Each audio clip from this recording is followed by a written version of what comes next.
Chapter 274. Xianxia's request. 10 years had passed, and their appearances and demeanors had all changed more or less.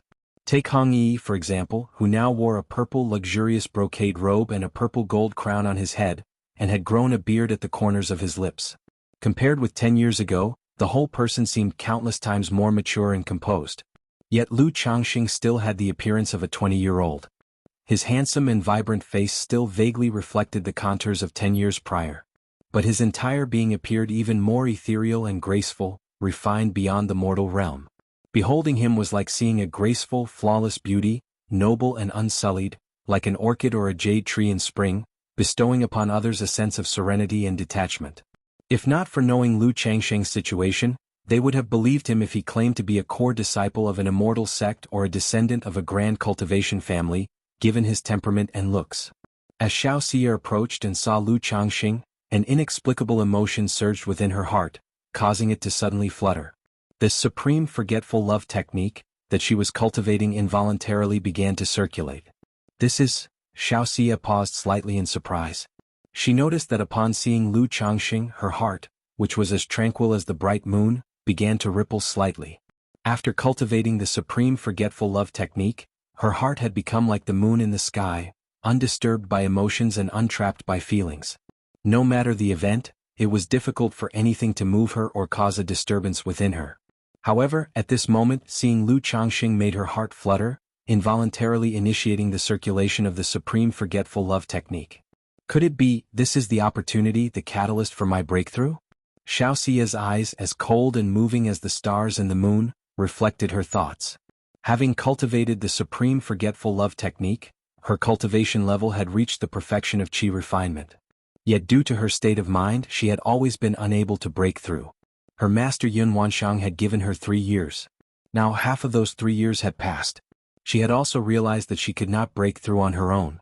She must venture out, temper her heart in the mortal world, and use external forces to facilitate the breakthrough. That was the purpose of her coming down the mountain for this meeting. Thinking of the remaining year and a half, she planned to travel in the mortal realm in search of that breakthrough opportunity. Unexpectedly, she had just left the mountain and met with old friends, which had caused her heart to quiver and the supreme forgetful love technique to activate automatically. Why isn't Li Feiyu here? Where has Brother Li gone? Han Lin, seeing only Lu Changxing and Hong Yi, asked aloud. Feiyu went out for experience last year and has been held up by some matters. He might not be able to make it back in time, so he asked me to apologize on his behalf, Lu Changxing said, bowing his hands. I didn't expect Brother Li to have gone out for experience. Hearing this, Han Lin nodded slightly and didn't say much else. The 3 of you have had a tiresome journey. I have already made arrangements at the Rui Tower, still the same condensing immortal pavilion as before, Hong Yi said, stepping forward to lead the way. Presently, the 5 of them walked and talked on their way to the Rui Tower, the condensing immortal pavilion. Please take a seat, Hong Yi said with a cheerful smile after everyone was seated, serving spiritual tea and spirit fruit to the guests. Compared to 10 years ago, this reunion clearly lacked the same ease and familiarity. One reason was that their relationships had only been average to begin with. Having not seen each other for 10 years and with only the occasional exchange of letters, another was that 10 years ago, there were those who livened up the gathering and steered the conversation. But now, with Xianxia's cold and fairy-like demeanor, she hardly spoke. And with Lu Changxing, Han Lin, and Zhao Qingqing naturally not being talkative people, and the absence of Li Feiyu, however, under Hong Yi's lead, Lu Changxing, Han Lin, and Zhao Qingqing became actively engaged in searching for topics, gradually warming up and having a harmonious and congenial conversation. In the course of the interaction, Han Lin and Zhao Qingqing mentioned some of the happenings within the Qingyun sect and great events of the cultivation world, while Lu Changxing and Hong Yi spoke of some worldly matters, events within the marketplaces. During this, Lu Changxing also mentioned his brother-in-law, Xia Zhaoyang. Lu Changxing hadn't paid much attention to this brother-in-law. He had only occasionally heard about his sister-in-law Xia Zizhu's brother in her letters. When Xia Zizhu sent letters, he had included a few dozen spirit stones as a gesture. It wasn't much, just a token of consideration as a brother-in-law, a simple investment. Xia Zhaoyang, I've heard of him. I never thought he'd actually be a relative of brother Changxing. Han Lin expressed surprise upon hearing this. Working in the Qingyun sect's artifact refining hall, despite being relatively unknown, he was well informed. Since Xia Zhaoyang possessed a fourth-grade spiritual root and had entered the inner sect and been taken as a disciple by a Foundation establishment elder, he was familiar with him. At this moment the others also spoke of their recent conditions, which revealed to Lu Changxing that Han Lin had reached the 6th level of energy refinement, and that Zhao Qingqing, having recently exchanged for a high-rank breakthrough elixir from the sect, had broken through to the 7th level of energy refinement with the help of the elixir.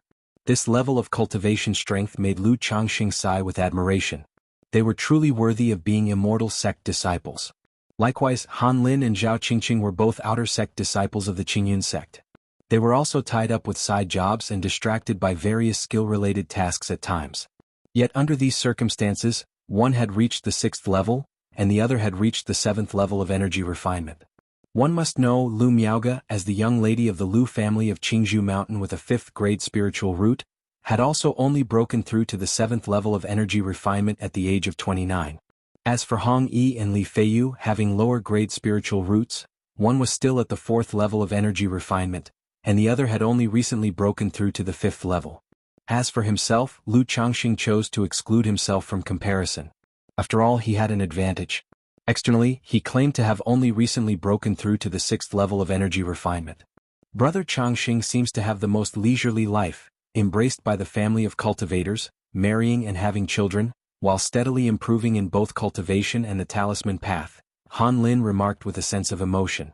He had been the closest to Lu Changxing since the beginning. Although they had grown distant, he still felt some affinity for him. Haha, I can't compare with your prospects of the immortal path. Lu Changxing waved his hand and chuckled in response. Then, turning to Xiaoxia, who had a cold and celestial appearance beside him, he inquired, I heard that Daoist Xiao has been taken as a disciple by a nascent soul immortal. May I ask how your recent cultivation has been? Chapter 275. Xiaoxia's request. Lu Changxing asked this out of curiosity about Xiaoxia's situation. Additionally, he felt that Xiaoxia seemed to be sizing him up continuously. Over the years I have been cultivating in stillness, and now I have achieved qi refinement to perfection. This descent from the mountain is also a trial to seek an opportunity for a breakthrough, Xiaoxia said gently, her voice clear, cold, and touching. Hiss. Upon hearing these words, everyone couldn't help but express their surprise, drawing in sharp breaths. Qi refinement to perfection, searching for the chance of a breakthrough. It was clear that she was looking for the opportunity to break through to Foundation establishment. Unexpectedly, in just 10 years, Xiaoxia had cultivated to qi refinement perfection and was preparing for Foundation establishment. The gap between her and the others could only be described as heaven and earth. Not only were Hong Yi, Zhao Qingqing and Han Lin surprised, but Lu Changxing was also somewhat astonished. However, Lu Changxing was more bewildered. He remembered that Xiaoxia had only a 4th-grade spiritual root. A 4th-grade spiritual root, even within immortal sects, couldn't possibly have such a fast cultivation speed.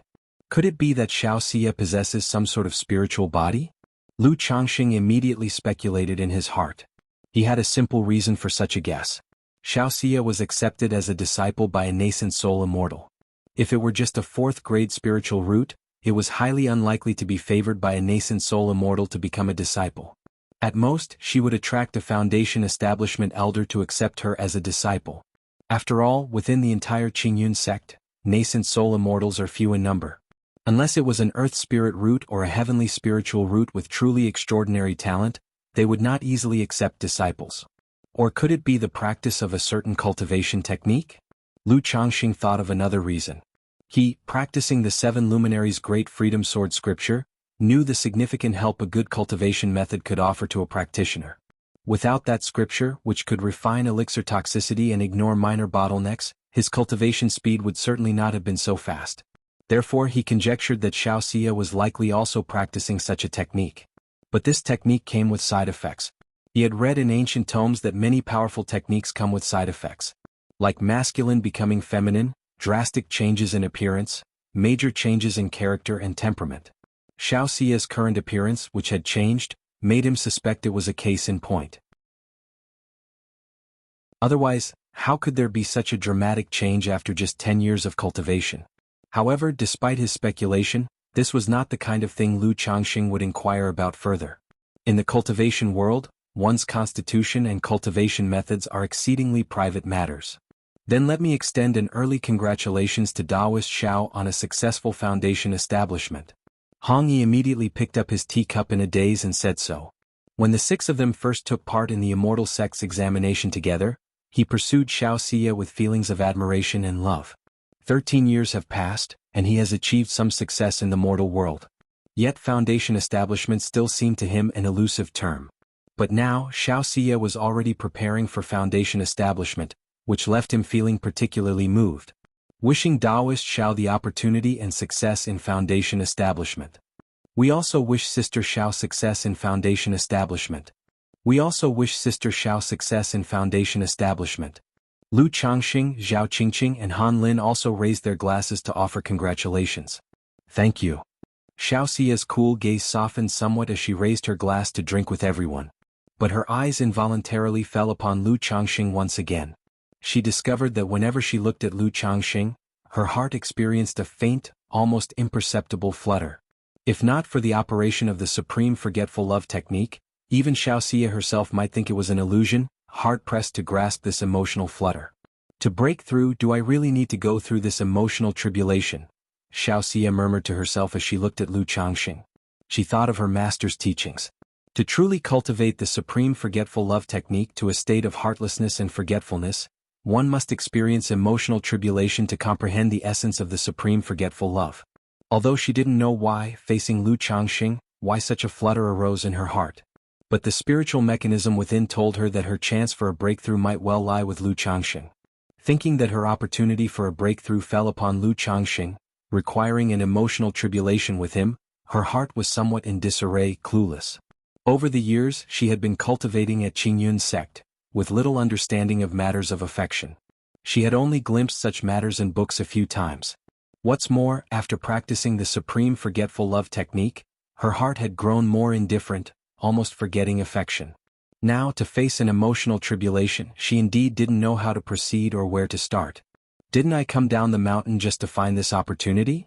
Now that the chance is before my eyes, why should I hesitate? At that moment, Xiaoxia's conflicted heart became resolute. When she initially chose to practice the supreme forgetful love technique, she knew it was a path of no return. She understood that without the mindset of hearing the way in the morning and being ready to die in the evening, her progress in life would be halted, with no hope for the great Tao.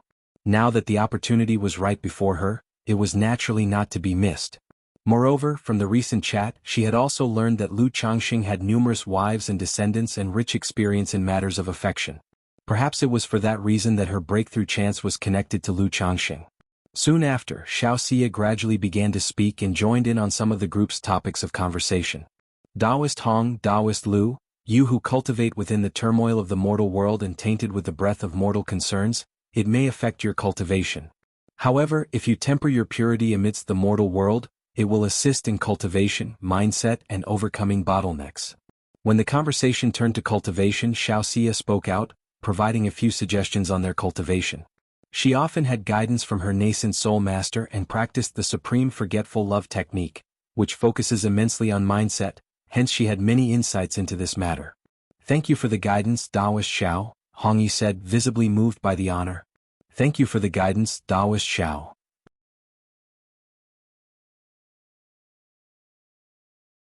Chapter 276, Xiaoxia's request _4 Lu Changxing also bowed slightly, roughly understanding that this concept was not far off from his own initial thoughts. It's not about guidance, just a few suggestions, he said. Although Xiaoxia's visage was cold and detached, like a fairy from the moon palace above the 9 heavens, her words carried no arrogance and were very gentle. Thus, with Xiaoxia's participation, the atmosphere of the conversation became even more harmonious. Especially in the aspect of cultivation, Xiaoxia, a fairy who had achieved perfection in qi refinement, often illuminated the path for others with just a few words, leading to great epiphanies and gains. This also made Lu Changxing realize the importance of companionship within wealth, companionship, law, and land. In the lengthy process of cultivation, nearly everyone would face some difficulties and doubts. If one were to work in isolation, it would be hard to get far.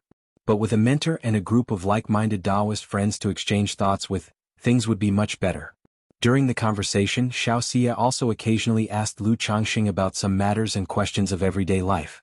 This was also her reason for engaging in the conversation and chat. From Lu Changxing she saw the opportunity for her own breakthrough. However, she couldn't directly bring up emotional tribulations or matters of cultivation. She needed to observe and understand Lu Changxing's situation first. After all, emotional tribulations could harm oneself and others if not handled well and affect others. Although her emotions had gradually become indifferent, she wouldn't become cold-hearted just for the sake of cultivation. Lu Changxing was somewhat surprised by this concern. But hearing that Xiaoxia's descent from the mountain was mainly for mortal heart tempering, he didn't mind. After all, they had all experienced many worldly affairs. However, Xiaoxia and her two companions had always been cultivating in immortal sects and rarely dealt with mundane chores. There is no feast that doesn't come to an end in this world. Seeing that the sun was setting, everyone concluded the gathering and bid each other farewell. Zhao Qingqing mentioned that she had a mission to do. And Han Lin was heading home to visit his relatives. Lu Daoist, I have descended the mountain to wander the secular world in search of opportunities, she said. But I am not very familiar with many worldly and cultivation world matters, and I have no specific destination in mind. May I ask you to take me with you for a while, if possible? She asked. Before departing, Xiaoxia didn't leave immediately but turned to Lu Changxing and spoke. She was clad in white robes purer than snow, her complexion cold and peerless, like the bright moon in the sky, calm and indifferent, with an aura of otherworldliness. Lu Changxing was slightly taken aback upon hearing this. However, from their recent conversation he knew that Xiaoxia's descent was for mortal heart tempering and to break through Foundation establishment.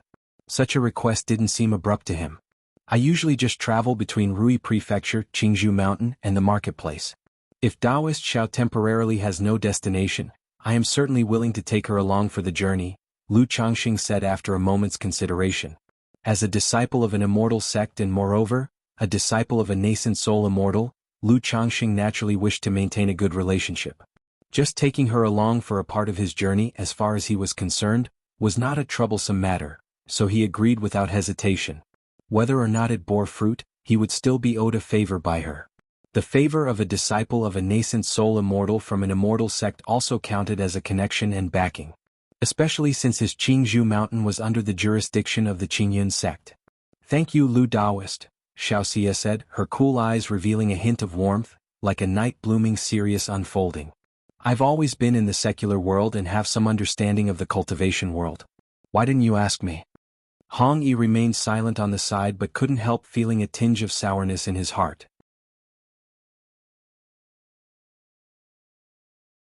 Chapter 277. My Cultivation with the Fairy. _1 Under the envious gaze of Hong Yi, Lu Changxing left with Xiaoxia. I wonder how Taoist Xiao plans to travel on this trip? Lu Changxing asked Xiaoxia. Since he had agreed, he naturally wouldn't just let the other stay at his home or in the marketplace without caring for her. He ought to show some hospitality as a host.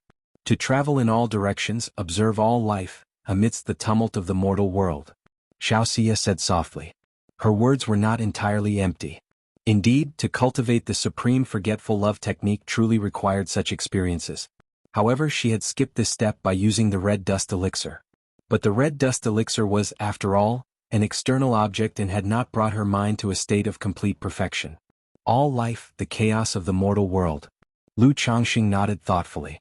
He felt that the cultivation technique practiced by the other must be no simple matter. After all, ordinary cultivation techniques like the returning origin technique and Changqun technique have no requirements in terms of mental state. Only cultivation techniques of the exquisite level and above have such requirements. This is also why the more advanced the cultivation technique, the harder it is to practice and the higher its threshold. I wonder if Taoist Lu has any suggestions. Xiaoxia asked with a calm and clear expression. Lu has no particularly good suggestions, but in the coming days I can accompany Taoist Xiao to walk and see this mundane world.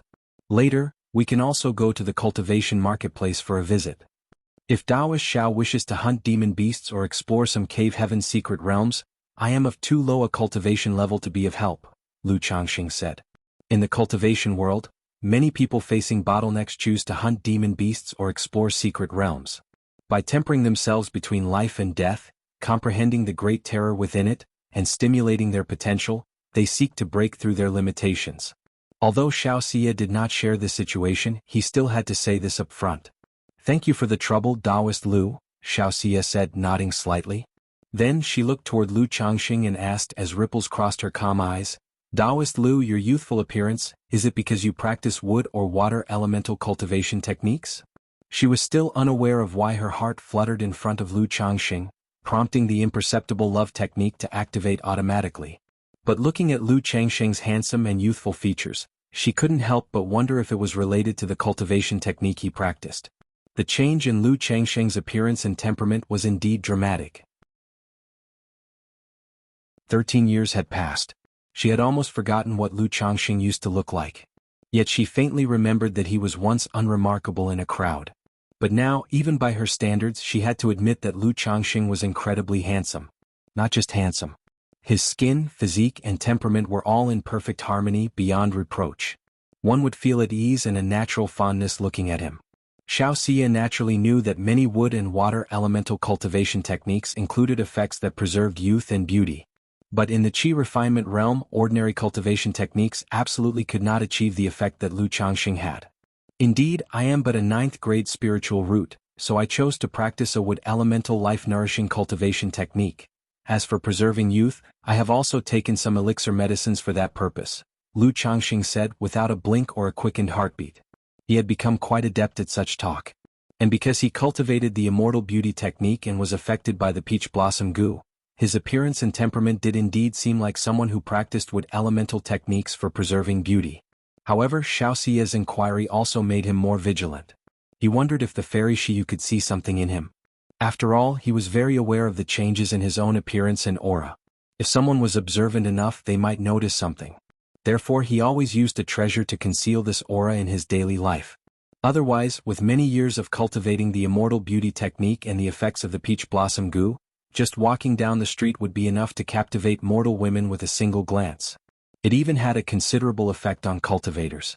I had no idea Taoist Lu was so concerned with his appearance, Xiaoxia said with a slight nod and a tinge of teasing in her voice. She realized that when she was with Lu Changxing, her state of mind was no longer as undisturbed as usual, like the 9 heavens' bright moon free of ripples. This made her aware that she could use this to temper her own mindset. Since we are cultivating immortality, we should indeed have the appearance of cultivators. After all, with my talents and abilities, I have no hope for the great Tao in this lifetime, so I can only focus on such things, Lu Changxing said casually. In the path of cultivation, what one fears is the loss of confidence. If Taoist Lu retains a thread of belief, there will surely be a glimmer of hope, Xiaoxia said to Lu Changxing. I have taken your lesson to heart, Lu Changxing said courteously with a slight bow, acknowledging her good intentions without being stubborn about it. Then the two walked and talked together as they approached the Lu family mansion. Daddy. In front of the mansion doors, Lu Shila sat on a small stool, eating a candied haw. Seeing Lu Changxing return, she immediately got up and excitedly shouted. Then the little girl's gaze shifted to Xiaoxia and she asked, Daddy, is this the new auntie? Fairy auntie, hello, my name is Lu Shila, the little girl said, looking adorably at Xiaoxia with her crisp voice. Ahem, this is Daddy's friend. You can call her Aunt Xiyu, Lu Changxing said, coughing lightly after hearing his daughter's words. He didn't blame the child for speaking out of turn. Then he turned to Xiaoxia and said, Please do not take offense, Taoist Xiao. No worries, your daughter is very cute, Xiaoxia shook her head slightly. Despite her usually cold and proud expression, her eyes and voice were gentle. Gracefully smoothing her moon-white dress, she crouched down to admire Lu Xiao's charming stance and asked softly, Little sister, how old are you this year?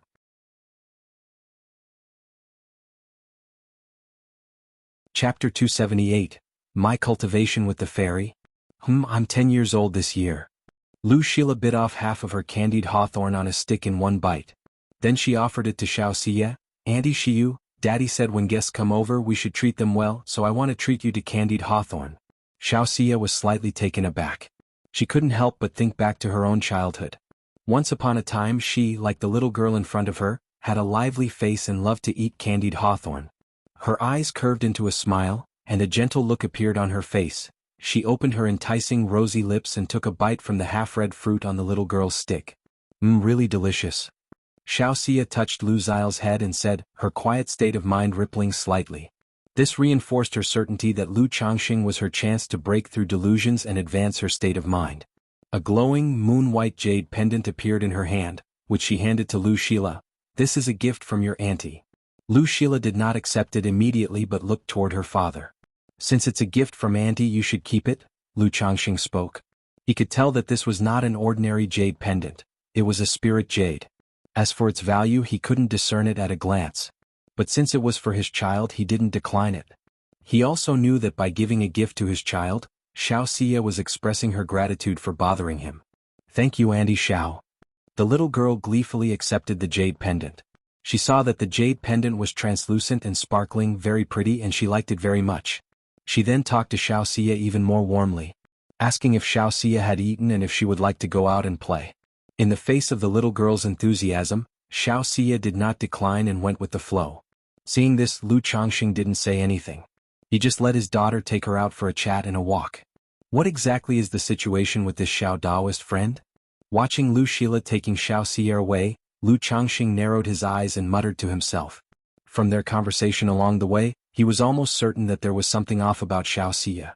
Asking him for company was definitely not as simple as she claimed, just wandering the mortal world with no particular destination in mind. She must have some kind of purpose in mind concerning him. He believed that Xiaoxia's descent from the mountain was indeed to wander the world, tempering her heart in the mortal realm, looking for an opportunity to break through. But to say she had no destination and asked him for company felt far-fetched to Lu Changxing. After all, as a disciple of a nascent soul immortal from the Qingyun sect, how could she have no destination when going out for training experiences? She would definitely have had someone plan her journey or even have company. Moreover, he felt that Hong Yi might be more suitable than himself for this kind of wandering temperament. This reason felt strange to Lu Changxing but was, at most, passable. But along the way, Lu Changxing had been observing Xiaoxia closely. He noticed that Xiaoxia's gaze often lingered on him. And he keenly perceived that her eyes and demeanor were changing. This change was subtle and he couldn't describe it exactly. If he had to say, it was that she was not so cold, not so indifferent anymore. Today, when he and Hong Yi went to meet the three of them, he saw Xiaoxia's first glance and noticed the cool, holy aura about her. Like a fairy from the heavens, calm and indifferent, unapproachable. It was still the case when they arrived at Rui Building. Only after a long conversation did Xiaoxia's indifference gradually recede a bit. At that moment, Lu Changxing realized that Xiaoxia was sizing him up but didn't think too much of it. After she proposed that he accompany her, Lu Changxing became more cautious, so all along the way by observing, he could confirm that Xiaoxia must have some purpose for him. Wait a minute, when she's with me her expressions and attitudes change. Could this be? Lu Changxing's mouth twitched. He suddenly felt like it might be akin to a goddess showing interest in someone, only then letting go of her usual aloofness. Although I'm quite charming now, it couldn't be this easy. Lu Changxing stroked his chin. He was someone with a fair sense of self-awareness. He knew well that his charisma could be quite lethal to the opposite sex. But it was unlikely to make Xiaoxia, a fairy of her stature, fall head over heels and take the initiative to throw herself at him. Could it be? A flash of enlightenment struck Lu Changxing's mind. His mental spirit stirred, tuning into the peach blossom goose spiritual essence within his forehead. He wanted to see if this thing was once again stirring up romantic fortunes for him. After all, his relationship with Xiaoxia was nothing extraordinary. Now that she had come down to wander the mortal realm, with such an unusual behavior, he couldn't help but speculate if romantic fortune was at play. Buzz, buzz, buzz. A faint activity arose from the peach blossom goo between his brows, conveying a sense of awareness. As if to tell Lu Changxing, it was indeed about romantic fortune. Good heavens! Receiving this feedback from the peach blossom goo, Lu Changxing inwardly exclaimed in surprise. Understanding that Xiaoxia's abnormal behavior was indeed related to romantic fortune, he was at a loss for words for a moment. But it also eased his mind quite a bit.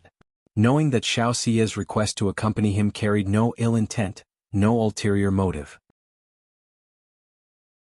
Nevertheless, this romantic fortune is not so easy to deal with. Lu Changxing took a deep breath and exhaled softly. To say he harbored no thoughts about Xiaoxia would be impossible. After all, this fairy Xiao was not only exquisitely beautiful but also possessed a fourth-grade spiritual root. She even had some kind of spiritual body. If she were just an ordinary inner sect disciple of the Qingyun sect, that would be one thing with some hope of a connection. But she wasn't just any disciple from the immortal sects. She was a disciple of a nascent soul immortal. With such status and identity, if he were to impregnate her and have children, chances are it would bring trouble. After all, being accepted as a disciple by a nascent soul immortal implies exceptional talent, and she would be entrusted with high expectations by the immortal sects, fully devoted to her cultivation.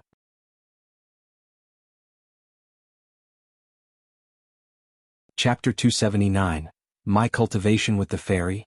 If I end up having several children, that would delay the prime of my early years. Qingyun's sect might, for the sake of letting their disciples focus on cultivation and sever worldly ties, just sever me instead. By then what was supposed to be a streak of romantic luck would turn into a calamity. So Lu Changxing was very clear in his heart that a woman like Xianxia, he currently could not resist. Meanwhile, under the guidance of Lu Shila, Xianxia met the other wives, concubines and children of Lu Changxing. She knew that Lu Changxing had married numerous wives and concubines, and had many children. But when she actually saw so many wives and children all at once, she still felt a bit surprised. However, she didn't know that these 20-plus children were only a small part. After separating from Lu Changxing and spending some time chatting and playing with Lu Shila and a few children, Xianxia found her mindset gradually returning to tranquility and indifference. She reverted to her usual state of the supreme forgetful love technique. Is it really so? Xianxia murmured to herself, her eyes clear as water, detached and calm as she looked into the distance. She was almost certain that only Lu Changxing could help her see through illusions and break through to the next realm. As for how to see through them, she had some idea in her mind. When she was by Lu Changxing's side, her mental state was affected, causing the supreme forgetful love technique to operate automatically. If she could be unaffected in any way, keeping her heart tranquil and detached no matter what, she thought that would be seeing through the illusions and achieving a great state of mind. However, she still needed to continue to confirm this. In this manner, Xianxia stayed at the Lu residence. Lu Changxing had planned to return to Jianghu mountain after the gathering, but due to Xiaoxia's presence, he changed his plans. He spent his time taking Xiaoxia to wander around Rui Prefecture, observing the so-called afflictions of life and the chaos of the red dust. Lu Changxing himself didn't know what these afflictions and chaos specifically entailed, and Xiaoxia couldn't explain clearly either. So, considering that she came from a literary family and had entered Qingyun's sect for cultivation at the age of 15, he decided to show her some of the suffering of life, the hardships of the lower class, like the women who were forced into brothels, the roadside vendors in the streets and alleys, the roughnecks, the beggars with disabilities, the dock workers who labored in hard and toilsome jobs, the tea houses, the wine lodges, the restaurants, patrons of all different stripes. The gangs of the Jianghu, killing and fighting over interest. One day Lu Changxing took Xiaoxia to a village in Rui Prefecture. It was a very poor and backward village. Yellow earth facing the sky, the mud roads pitted and uneven. Fields lined the sides of the road. The crops in the fields had been completely harvested. But one could still see some emaciated and frail farmers in ragged clothing with children, carrying baskets on their backs, picking up the grains missed during the harvest in the fields. Among them were some women who had just given birth, carrying infants who were crying for food, with faces of sheer exhaustion. When they saw Lu Changxing and Xiaoxia, fear and humility showed in their eyes, with stiff, ingratiating smiles. Sigh. Lu Changxing sighed deeply at the sight. He did not know how Xiaoxia's state of mind had been these days, but the hardships of this world genuinely made him feel a heavy heart. He felt somewhat relieved, apprehensive, and panicked. Fortunate to possess a spiritual root, he had initially obtained a celestial fate. He was able to go to Qingyun's sect to participate in the Immortal sect's examination. Otherwise, a peasant boy like him, even if he awakened his memories and had a system, would still face great difficulties. It would take an unknown amount of time, energy, and effort to struggle up from this lowly position. Xiao Daoist, have you gained anything in these past few days? Lu Changxing sighed lightly and asked Xiaoxia. Seeing all the hardships made him cherish his current life even more and gave him the motivation to keep striving. All living beings suffer, Xiaoxia said softly. These days she had seen much with Lu Changxing, and her heart was deeply touched, reaping no small gains. But she could feel that these were not greatly helpful for her own breakthrough.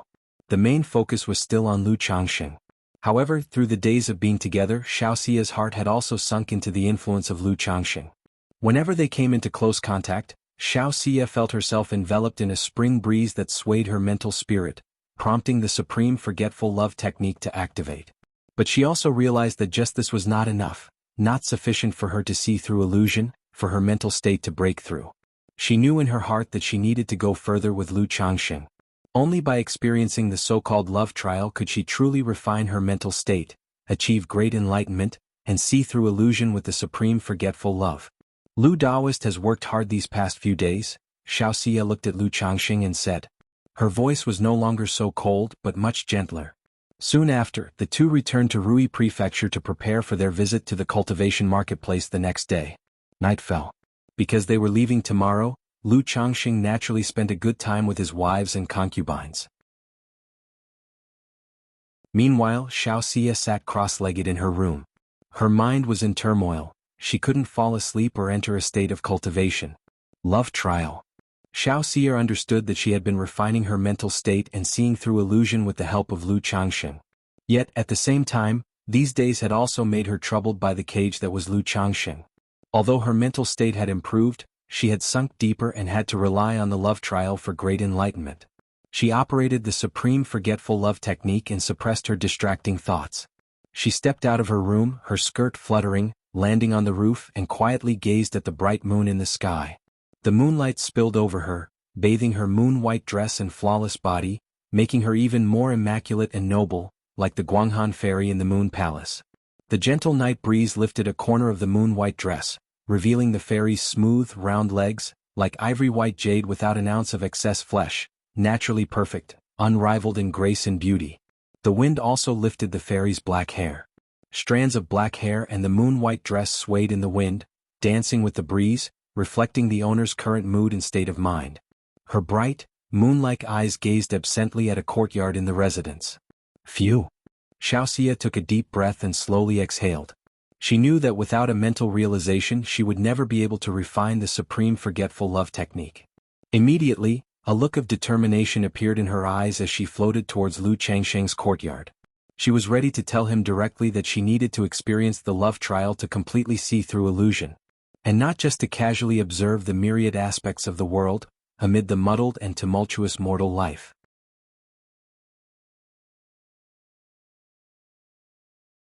Chapter 280, Xianxia, so this is the love tribulation.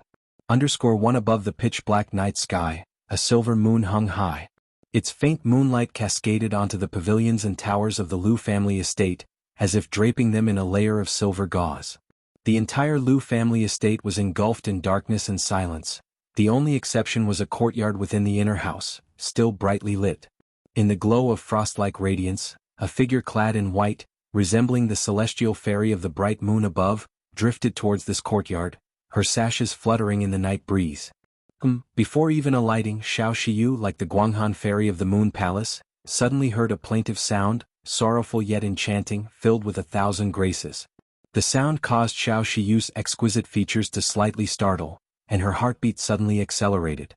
This hastened pulse speeded the practice of her supreme forgetful love technique. What sound is this?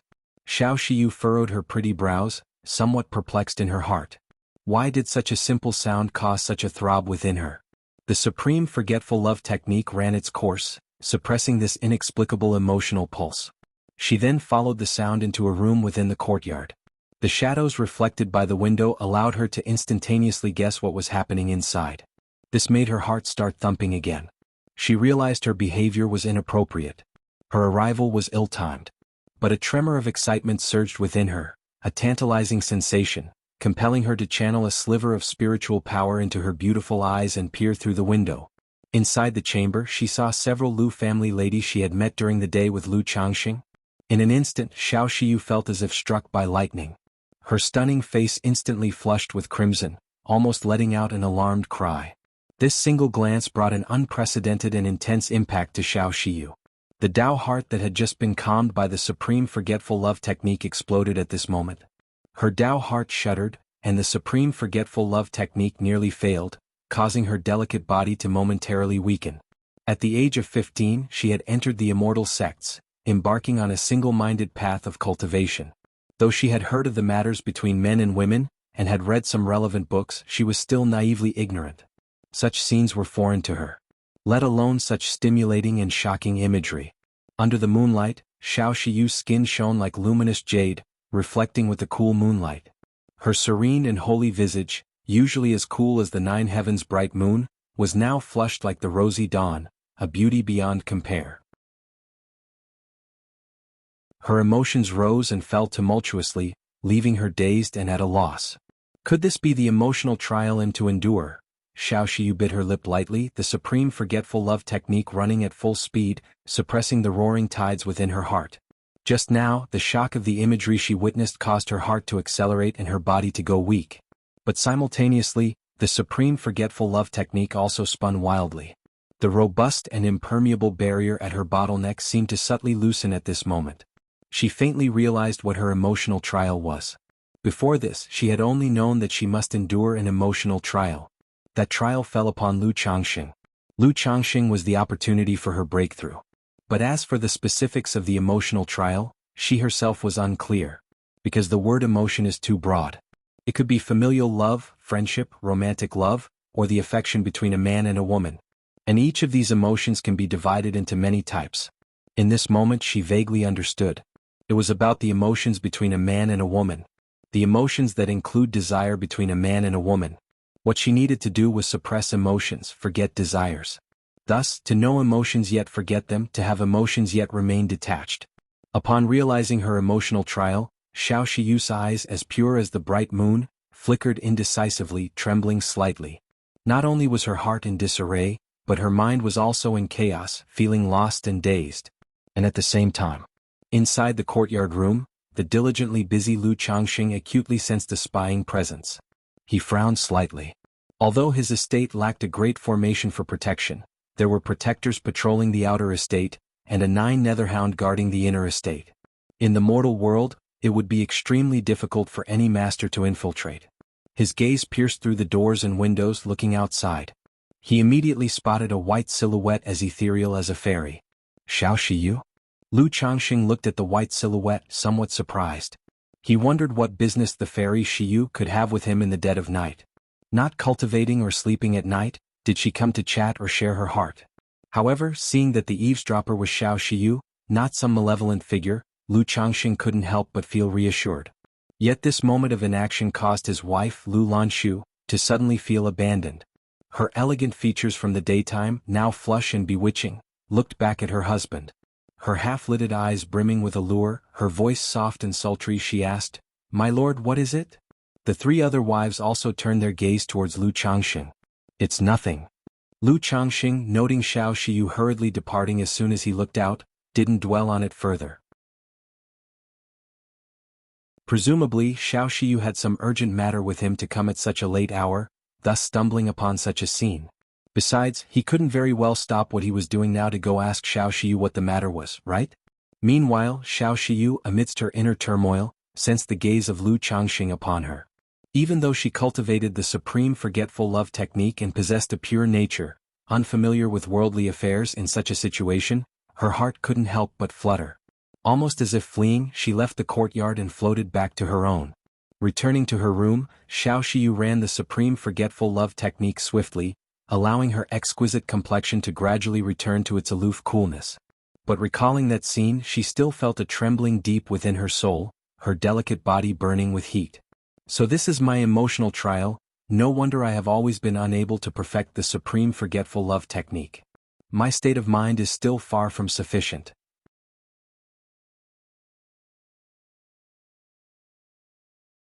Chapter 281, Xianxia, so this is the love tribulation. Xianxia murmured to herself. Without realizing it, she reached out to touch her cheek, which was slightly warm. She didn't even know what had just happened to herself. Was she bewitched? She was clearly aware of what Lu Changxing was doing. And yet she still stole a glance. If I could completely control and suppress this emotion, perhaps that would be the time when my state of mind reaches completion and I can see through illusions. As she practiced the supreme forgetful love technique, Xiaoxia's emotions gradually stabilized. But the thought of having to completely control these emotions made Xiaoxia sigh quietly. She looked up at the bright moon hanging in the night sky through her window. Somehow, the scene she had just witnessed appeared again before her eyes. It caused her freshly calmed heart to flutter slightly. Xiaoxia did not dispel the embarrassing image from her mind. Instead, she chose to confront it directly. And even tried to imagine herself in it. Because, for her, it was also a way to temper her state of mind. If she couldn't even control such emotions, how could she talk about transcending the emotional tribulation and seeing through illusions? It was unclear how much time had passed. Xianxia found she could now look at the scene without any perturbation. Face the image that challenged her Tao heart. By then daylight had come. Xianxia stood up, straightened her moon-white dress, and applied a cleansing technique to herself. She prepared to find Lu Changxing and have a frank discussion, to reveal the issues of the emotional tribulation, and explain last night's events. Lu Daoist. Xianxia went to the front courtyard and found Lu Changxing. Because of last night's events, the sight of Lu Changxing caused a faint ripple in her heart. However, after a whole night of tempering her state of mind, she didn't show any unusual signs. Xiao Daoist, let's have breakfast before setting off, Lu Changxing said casually. He didn't bring up last night's events. After all, it was somewhat awkward to discuss such matters. The best approach was to act as if nothing had happened. It's not about that. I have something to discuss with Lu Daoist, Xianxia said, shaking her head slightly and speaking earnestly. Seeing her serious expression, Lu Changxing knew she must have some important matter to discuss. Perhaps this was also why she came looking for him last night? Lu Changxing immediately escorted Xianxia to a secluded side hall. He inquired, "May I know what Xiao Daoist would like to discuss?" Lu Daoist must have noticed a clear change in me compared to 10 years ago, Xianxia said softly, looking at Lu Changxing. Lu Changxing nodded. He was unsure as to why Xianxia was suddenly broaching this subject. It's because of the cultivation technique I have been practicing, Xianxia continued. Having spent the last few days with Lu Changxing, experiencing life lessons and observing the lives of mortals, she had been observing him. Through her observation, Lu Changxing had passed her tests. That's why she thought of revealing the matters of the emotional tribulation. If she was to reveal the tribulation, she needed to explain the whole context. When Lu Changxing heard this, he thought to himself as expected. As he had suspected, Xiaoxia's changes were due to the practice of a particular cultivation technique. But he still didn't know why Xiaoxia was mentioning this to him. Not waiting for Lu Changxing to speak, Xiaoxia continued, "The cultivation technique in practicing is called the Supreme Forgetful Love Technique. To fully master this technique, one must experience the trials of the mortal world, understand grief and joy, separation and union, to comprehend the essence of supreme forgetfulness. My master crafted elixir medicines for me to skip this step and master the technique. But my state of mind still has flaws and I find it difficult to break through," Xiaoxia said slowly, maintaining an indifferent expression and a calm demeanor. Supreme Forgetful Love Technique? Lu Changxing nodded slightly. He knew that profound techniques like these have such requirements, therefore they are very difficult to practice. Like the 7 luminaries' great freedom sword scripture he practiced, there were requirements for one's state of mind. However, he was an exception, having a shortcut to overlook this aspect. My state of mind is incomplete, and I gradually realized that I must overcome the emotional tribulation to break through the illusion and reach the fulfillment of my state of mind. My main purpose for descending the mountain is to undergo this emotional tribulation. And when I met Lu Daoist, I sensed an opportunity for a breakthrough from you. The emotional tribulation is likely related to Lu Daoist. That's why I asked Lu Daoist to accompany me on part of my journey. Xiaoxia spoke with a cool countenance and a tranquil tone. Emotional tribulation, Lu Changxing uttered, his heart suddenly enlightened upon hearing this. Before, he only knew that Xiaoxia was close to him and asked him to accompany her for a part of her journey because of the peach blossom goo. But as for the specifics, he had no idea. Now, hearing Xiaoxia's words, he suddenly understood. The so-called emotional tribulation must involve experiencing matters of affection. Xiaoxia left the mountain, intending to experience emotions to overcome her bottleneck. But just after meeting him, the peach blossom goo made these emotions fall upon him. Xiaoxia had also realized this, which is why she had been observing and sizing him up continuously at the Rui Tower. And she took the initiative to say that she was planning to travel without a particular destination in mind and asked him to accompany her. The goal was to try to overcome her emotional tribulation through him and thus make a breakthrough. Now that she was being upfront, she likely wanted him to do something. As a good friend, helping Xiao Daoist with her troubles is naturally my unquestionable duty. I'm not sure how Xiao Daoist intends to undergo this emotional tribulation, but if I can be of help, Lu would naturally help. Since the other party had put it that way, Lu Changxing felt it would not be good to refuse and thus spoke. As for this matter of emotional tribulation, I am not very clear about it myself. Originally, when I was beside Lu Daoist, my thoughts would become disordered, and my cultivation technique would operate automatically. Therefore, I would like to ask Lu Daoist to cooperate with me in an attempt, but last night, Xianxia, with a cold expression, seemed as ethereal as a fairy from the Moon Palace, her demeanor supremely pure and holy as she explained her situation. After all, when she decided to practice the supreme forgetful love technique, she possessed the resolve to ask about the way in the morning and be prepared to die in the evening, determination. Now that the way lay in front of her, she naturally wouldn't be coy like a young girl. This? After hearing Xiaoxia's words, Lu Changxing was momentarily stunned. Although he had thoughts about Xiaoxia, he had suppressed these ideas for the time being due to her status and identity. But what she was talking about now, this undergoing of emotional tribulation, was entirely a proactive offering. In such a situation, saying he would cooperate was possible, and maybe with some deeper persuasion he could even get Xiaoxia to have a child with him before she returned to Qingyun sect. But Lu Changxing did not harbor these thoughts. The identity of a nascent soul immortal disciple made him apprehensive. Regarding this matter of emotional tribulation, Lu also has some views, feeling that it may not necessarily require my involvement. Xiao Daoist can do this. Lu Changxing pondered for a moment before speaking tactfully. If it were anyone else offering such an opportunity, someone would naturally not refuse. But Xiaoxia's status and identity were something he couldn't afford to provoke. Acting on it would not bring him much advantage, and it was likely to cause him endless embarrassment. Therefore, if she could resolve this emotional tribulation on her own, owing him a favor would be ideal. Is that really possible? Xiaoxia, after a moment of silence upon hearing Lu Changxing's words, asked. Evidently, her heart was not entirely calm either. After all, her supreme forgetful love technique would be effected in front of Lu Changxing. She couldn't achieve a state of absolute detachment. Xiao Daoist can give it a try. Lu Changxing handed her a soft cushioned meditation mat. Immediately, the plan for both to tour the marketplace was revised.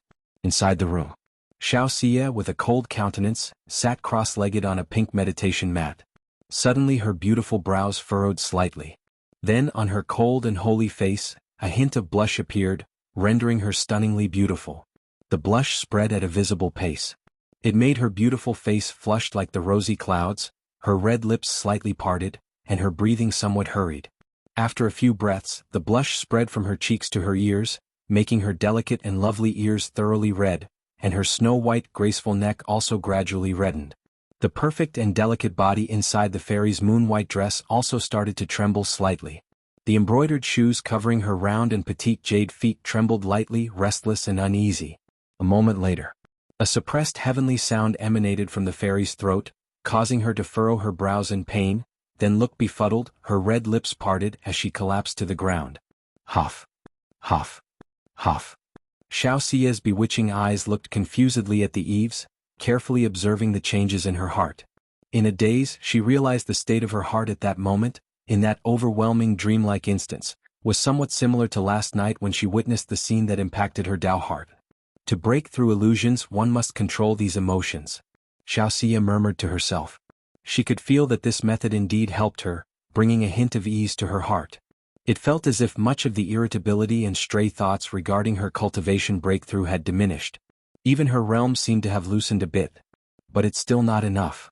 Xiaoxia operated her supreme forgetful love technique, her eyes cold and calm as she murmured to herself. Propping up her body with her fair arms, she straightened her dress. Then Xiaoxia pushed open the room door and went out to find Lu Changxing.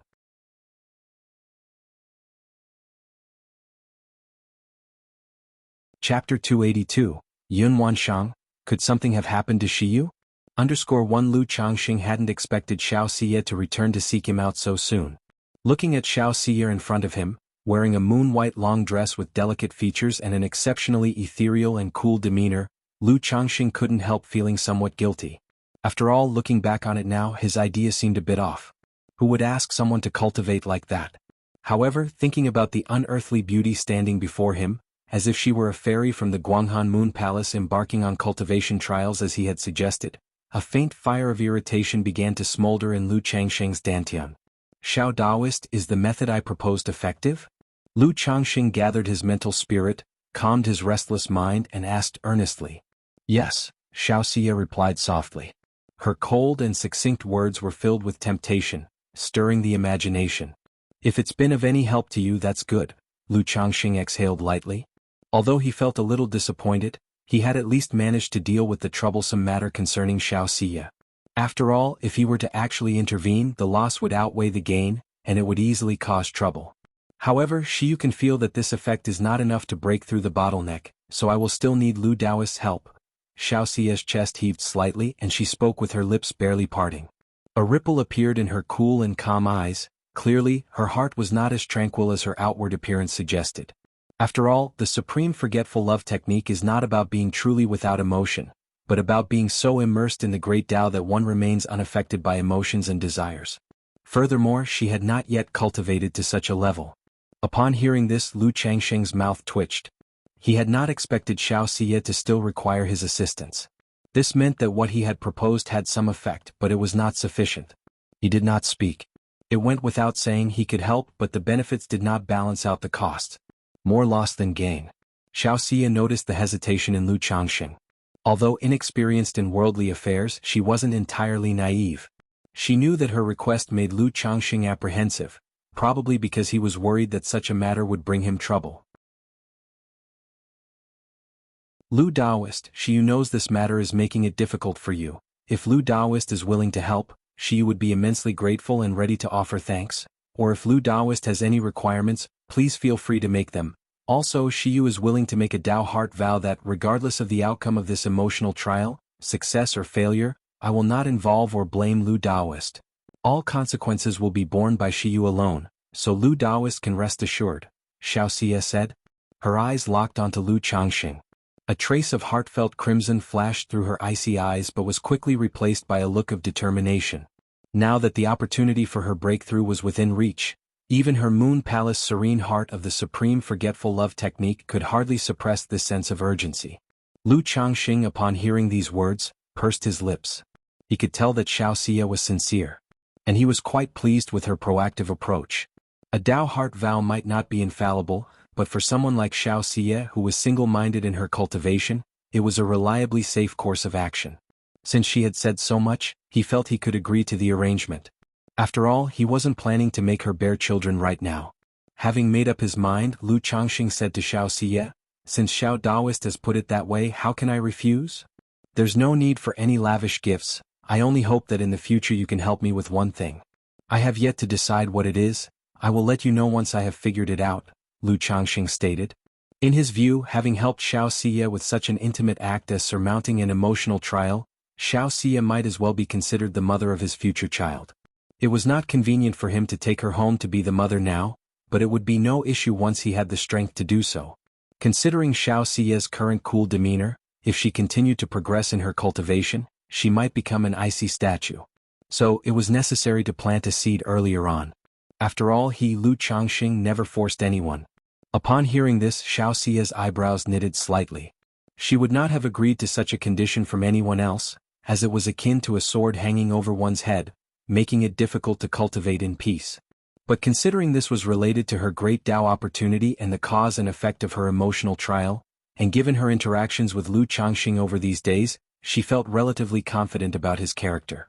Otherwise, she wouldn't have disclosed her emotional trial to him. She nodded and said, as long as it does not go against the Dao heart, she will do her best to fulfill it when the time comes. Xiaoxia spoke and then solemnly raised her hand to take the vow. She vowed that she would not blame Lu Changxing whether the emotional trial succeeded or failed, and that she alone would bear the consequences of any event. Bearing a few children shouldn't count as going against the Dao heart, right? Lu Changxing thought to himself, watching Xiaoxia make her vow.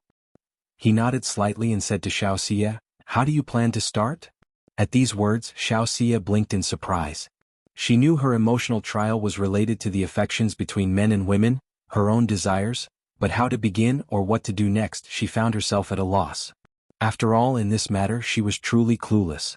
The next moment she saw Lu Changxing's handsome face drawing closer. A warm, moist breath approached her lips and enveloped them. A blush like blooming snow lotuses crept onto Xiaoxia's face. Her heart pounded furiously, wanting to push Lu Changxing away. But the surging shyness and desire within her, controlled by the supreme forgetful love technique, suppressed her instinctive reaction. Her eyelashes quivered as she hid her embarrassment, her face filled with bewilderment and helplessness, allowing him to take the lead.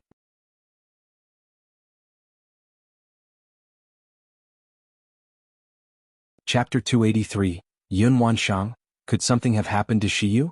The fervent breath pried open her clenched teeth, intensifying her emotions to an overpowering degree, rendering her nearly incapable of self-control. No, this can't happen. Moments later, Xianxia felt the supreme forgetful love technique almost fail, and a languid moan escaped from her nostrils as she lightly struggled. Her stunningly beautiful face was flushed with a rosy hue, her delicate body going limp in waves. She seemed powerless to resist, almost collapsing in Lu Changsheng's arms. After a while, Lu Changsheng embraced Xiaoxia's tall and graceful figure, and in a gentle voice he said, "Daoist Xiao, is this the desired effect?" Xiaoxia's eyes were slightly downcast, her lips tenderly pink as she softly murmured an hum. The sunlight outside streamed through the lattice windows, sprinkling over the fairy's jade-like face. It bloomed on her beautiful cheeks like trees laden with snow and brought a hint of shallowness and enchantment to her holy and charming appearance. With the circulation of the supreme forgetful love technique, Xiaoxia gradually suppressed and extinguished the tide of carnal desire. Would Daoist Xiao like to continue? Lu Changxing, holding her waist and smelling the fragrance from her hair, asked, looking at Xiaoxia in such a state. He found the fairy Shiyu's appearance quite amusing. Normally she seemed cold and aloof, like the nine heavens' bright moon high above, serene, sacred, indifferent and calm, provoking only distant admiration without daring any desecration. Yet with the slightest intimacy she would become like a little girl, her face flush with shyness, her body going weak. Once it stopped, she would slowly revert to the ethereal fairy demeanor. Wait just a moment. Xiaoxia, with eyes enchanting as the moon, allowed the man to wrap his arms around her waist and smell her dark silky hair as she whispered softly. She could feel that just being held like this, breathing in the masculine scent of Lu Changxing, made her heart restless. Lu Changxing, hearing this, remained silent. He simply held her, quietly embracing the tall, exquisite softness, relishing her beauty. After all, he was helping someone in her cultivation. They say that doctors possess compassion, and saving a life is more meritorious than building a seven-tiered pagoda. In Lu Changsheng's view, assisting someone in their cultivation was much the same. A man and a woman, like a pair of celestial beings, quietly embraced each other. It was unclear how much time passed. Xiaoxia's emotion stabilized. She had gradually become accustomed to Lu Changsheng's breath and embrace. Suddenly, the fairy pursed her lips and took the initiative to lift her cold jade-like face, the moon-white embroidered shoes elevating slightly. Their lips met, eyes closed gently. During this process, Xiaoxia's cheeks began to blush once again. It was her first kiss just now. And now it was her first time initiating a kiss. During this, she remained shy and passive, allowing the actions to happen to her without taking the lead. Desire surged wildly within her, making the supreme forgetful love technique circulate rapidly, her stunningly beautiful cheeks radiating with allure, a blush spreading from her face to her ears and neck. Moments later, the raised tips of her toes inside the moon-white embroidered shoes began to weaken along with her delicate body. And just then Xiaoxia, who was lost in the intoxication as if savoring fine wine, suddenly stiffened as if struck by lightning. With a soft yelp, her entire delicate body went limp, and she began to tremble. This caused the effect of the supreme forgetful love technique to directly fail. No, this mustn't happen. The beautiful face of the fairy flushed red as blood, experiencing an odd sensation on her chest, her legs going weak. She quickly gasped for breath and spoke out to stop Lu Changsheng's actions. Off, off, off. As their lips parted, Xiaoxia gasped for air, her breath as fragrant as orchids. She pursed the corners of her lips and, pretending to be composed, lifted her hand to wipe away the traces at the corner of her mouth and said, Lu Daoist, let's call it a day. She felt that things were moving too fast and she had to take time to properly digest it.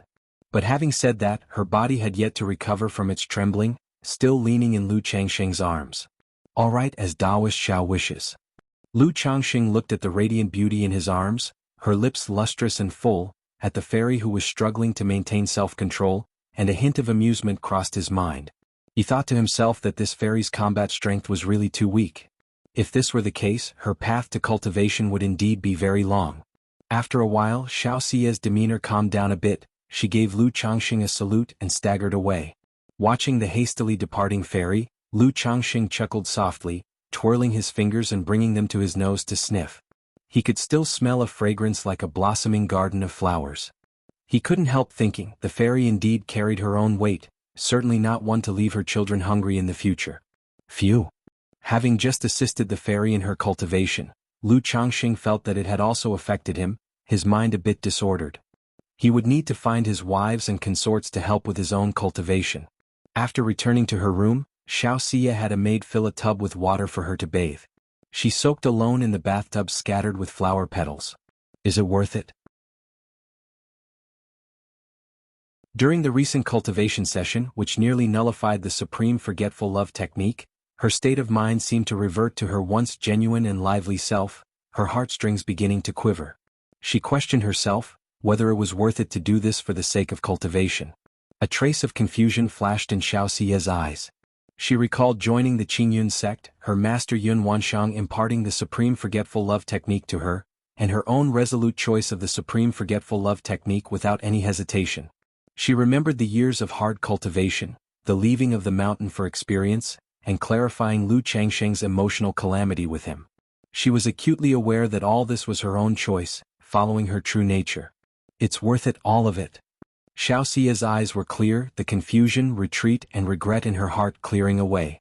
As the supreme forgetful love technique circulated, her beautiful eyes became as cold as the moon.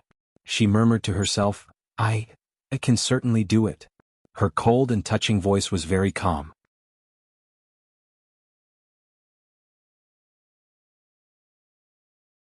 Chapter 284, Yun Wanshang, could something have happened to Shiyu?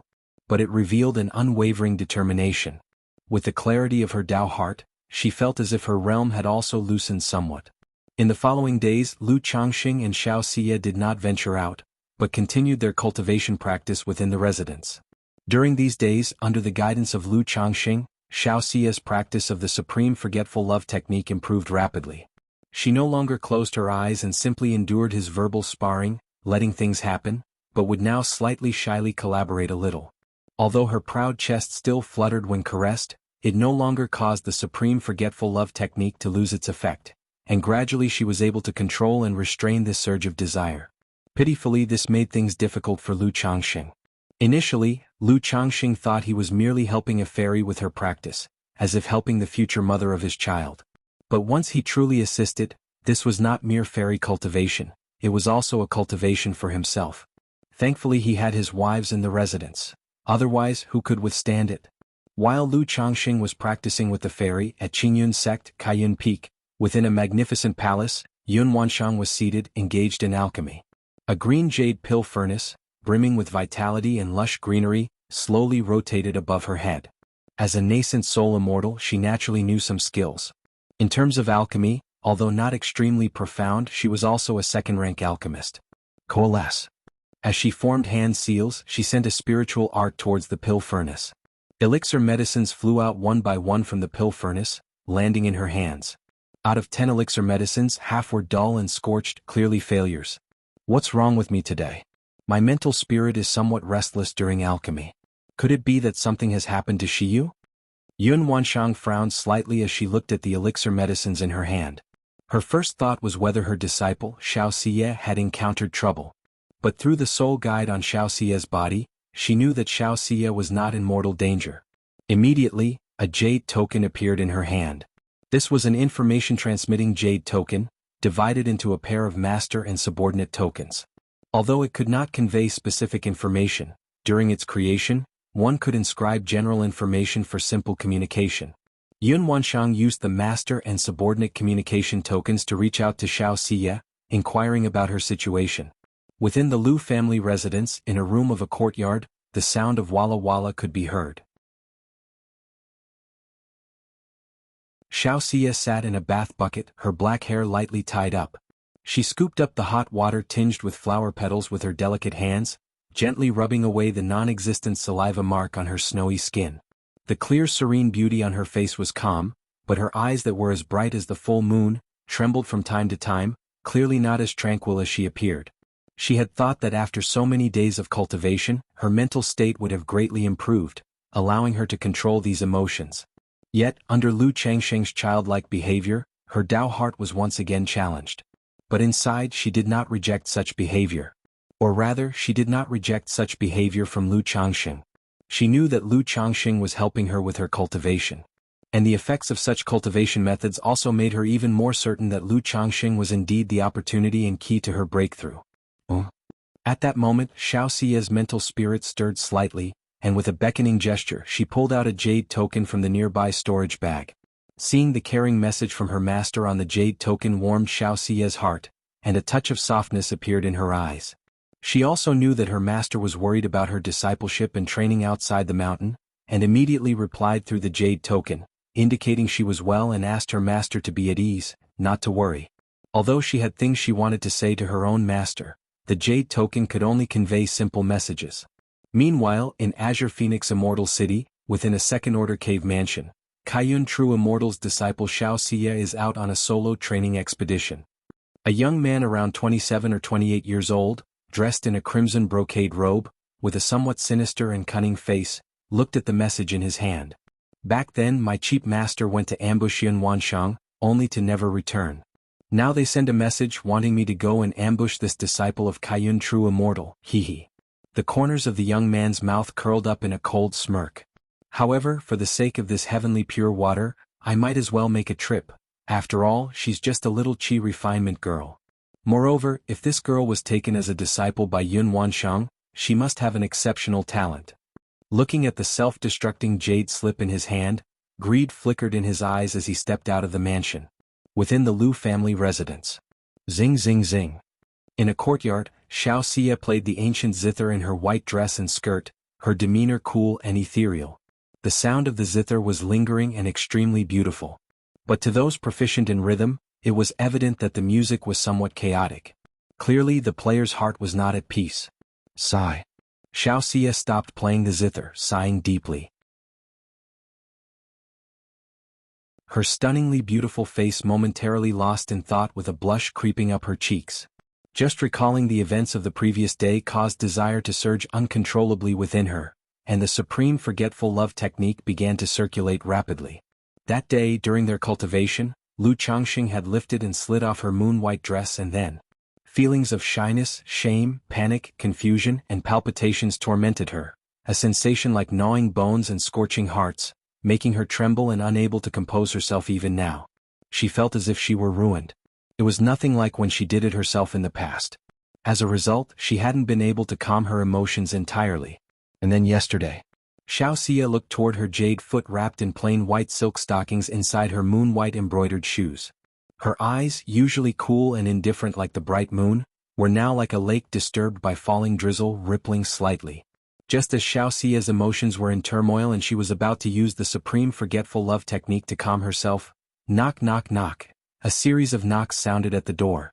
Xiaoxia knew it was Lu Changxing. This courtyard was only ever visited by Lu Changxing. Is it time to start cultivating today? Xiaoxia felt a tinge of restlessness in her heart, mixed with faint anticipation. Xiao Daoist. Lu Changxing looked toward Xiaoxia in front of the zither, who was clad in white, surpassing the snow, resembling the bright moon above or the Guanghan fairy, and called out with a smile. Lu Daoist, you've arrived? Xiaoxia's expression was cool, yet pleased as she looked toward the young man. She didn't know how Lu Changxing would cultivate with her today. Xiao Daoist, he'll be away for a while as there are matters to attend to at Qingzhou Mountain, so I need to make a trip back. Thus, for the upcoming period, it might be inconvenient to cultivate with you, Lu Changxing said up front to the fairy before him. His trip to Rui County City for the appointment had already been earlier than scheduled. As it had been 1 or 2 months since he'd been outside, he needed to return home briefly to inform his wives and concubines and to handle affairs at the spiritual talisman shop. Although the days spent cultivating with the fairy brought both pain and pleasure, he couldn't forget his home or neglect his duties. Moreover, the cultivation with the fairy couldn't be completed in a short time, and he couldn't stay with Xiaoxia here to cultivate at a leisurely pace. Going back. Xiaoxia nodded at his words. She was aware that Lu Changxing spent most of his time in the cultivation world, only occasionally visiting the secular realm. That he had stayed for so long in the secular world this time was because of her cultivation matters. You've had a hard time these days, Lu Daoist? Xiaoxia said softly. You're too courteous, Xiao Daoist. When I return, probably next month, I should be able to come over, Lu Changxing replied with a smile. Though it was painful and joyful, he had also tasted its sweetness, which he found quite acceptable in his view. They'll go with Lu Daoist. I remember that Red Leaf Valley Market is near Jianghu Mountain. That way it would be convenient for you to go back and forth, Lu Daoist, instead of the trouble of traveling to and fro. Besides, during this time I've had some insights and want to go see the cultivation world, Xianxia spoke out. She felt indebted for Lu Changxing's assistance. Alright, since that's the case, let's set off right now. Lu Changxing felt this would be better and much more convenient upon hearing her words. After all, the trip from Jianghu Mountain to Red Leaf Valley was only half a day's journey. Spending days in the secular world was not only troublesome with the traveling back and forth but without the spirit vein, it also hindered and affected his cultivation. Xianxia, hearing Lu Changxing mention setting off right away to handle proper matters, felt an inexplicable hint of slight loss in her heart upon not hearing anything about cultivating together. However, she didn't show this emotion and immediately smoothed over and erased these feelings. She nodded lightly and said, "All right." Immediately, Lu Changxing informed his wives, concubines and children and then set off with Xianxia, riding flying mounts and leaving Rui County City for Red Leaf Valley Market.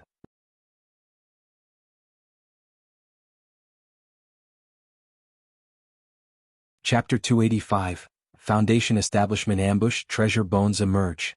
_1 The vast clear sky was a washed azure blue. A black iron feather eagle and a majestic immortal crane with pure white feathers were soaring swiftly through the air. On the backs of the iron feather eagle and the immortal crane, there stood a handsome young man with a stalwart figure, and a cold-faced, tall and graceful woman. It was Lu Changxing and Xianxia who had departed from Rui County City and were heading towards the Red Leaf Valley Market.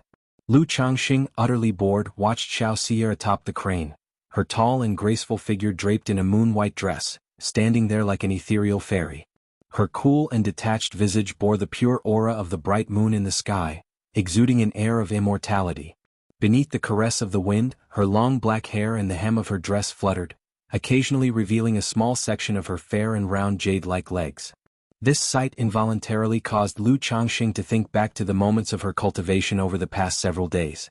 Indeed, to hold an esteemed and inviolable fairy beneath oneself and indulge as one pleases is the deepest desire hidden in the heart of every man, Lu Changxing thought to himself, exhaling lightly to suppress the restlessness within his heart. For Xianxia these days were for cultivation. For him they were likewise a form of cultivation.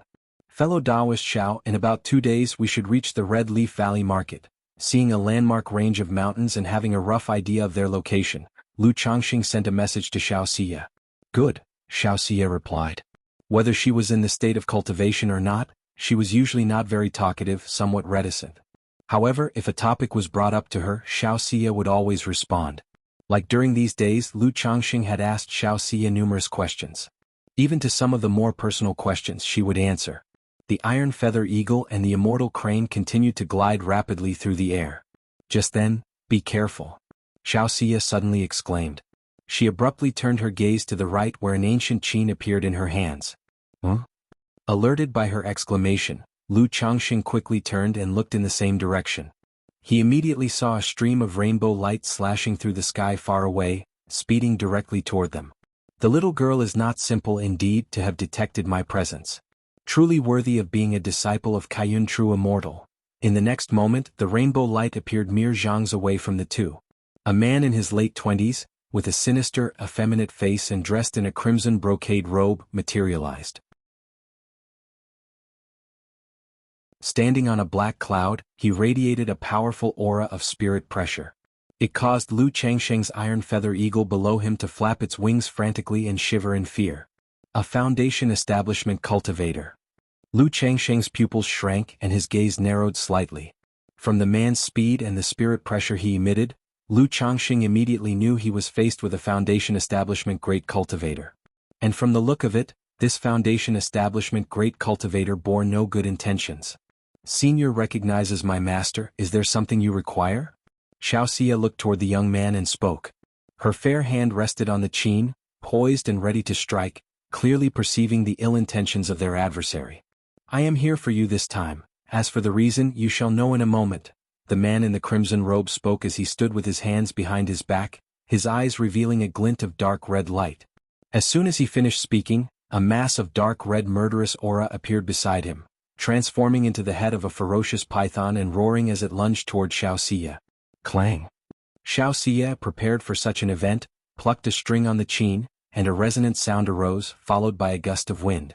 It was clear to see ripples of sound waves emanating from Xianxia at the center, rolling out like a series of circular blades and crushing the murderous python with their force. But the next moment, the shattered murderous python, like mist, reassembled and continued its ferocious onslaught. Realizing the situation, Xianxia understood that this foundation-building great cultivator was an enemy, not a friend. Even with her exceptional talent, she stood no chance against a foundation establishment great cultivator. Especially since this great cultivator was evidently no ordinary one. Immediately, she took out a second-rank ice blue talisman from her storage bag and activated it swiftly. A terrible frost and cold wind arose as if intending to freeze the heavens and earth, aiming to encase the murderous python in ice and form a giant wall of ice. Go! Xianxia didn't linger, immediately shouting to Lu Changxing. Without hesitation, she retracted the immortal crane into her spiritual pet bag and conjured a cloud veil. Her graceful figure in white dress alighted on the cloud veil, reached out to Lu Changxing beside her, and brought him onto the cloud veil. Together they turned into a beam of escape light, attempting to flee. You think you can escape? The man in the crimson robe watched this unfold, his lips curling up in a slight smile, his voice filled with contempt and disdain.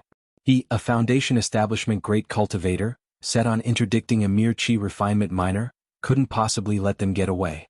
Even with the addition of Lu Changxing, it only meant another chi refinement cultivator, hardly worth his concern.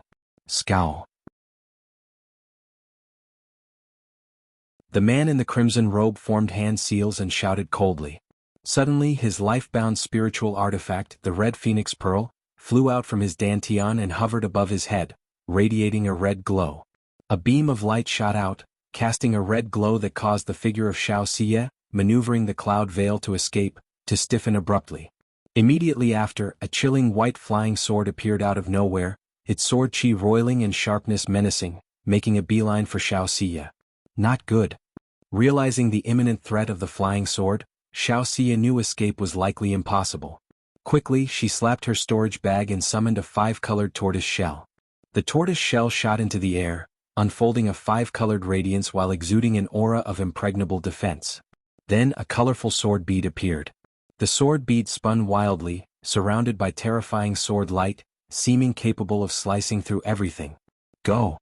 Xianxia formed hand seals and shouted crisply, propelling the sword bead viciously towards the man in the crimson robe.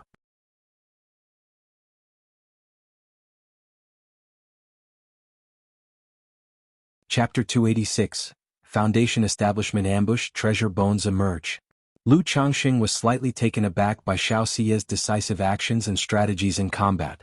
He hadn't expected Xiaoxia to be so resolute, possessing such fighting techniques. She didn't seem like someone who was experiencing her first time outside for training at all. He couldn't help thinking to himself that the disciples taught within the Immortal sects were truly different. They didn't just know how to cultivate in terms of combat techniques, they were completely superior to many ordinary loose cultivators.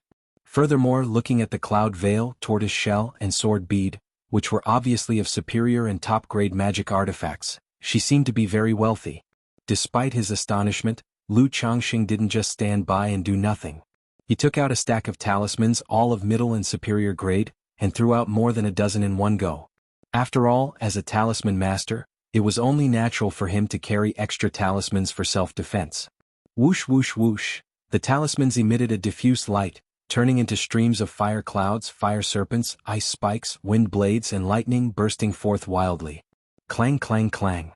The stark white flying sword struck against the 5-colored tortoise shell, the swords vibrating, and the tide-like sword chi roaring tumultuously, as if to shred to pieces anyone it touched, causing faint cracks to appear on the tortoise shell. As for the onslaught of the colorful sword beads and talismans, the young man in the red robe just let out a disdainful sneer. He lifted his right hand, crystal clear like jade and shimmering with a demonic luster, and directly grasped the sword bead. Crack, crack. The sharp sword beads made a teeth-grating crack sound against the crystal-like jade palm.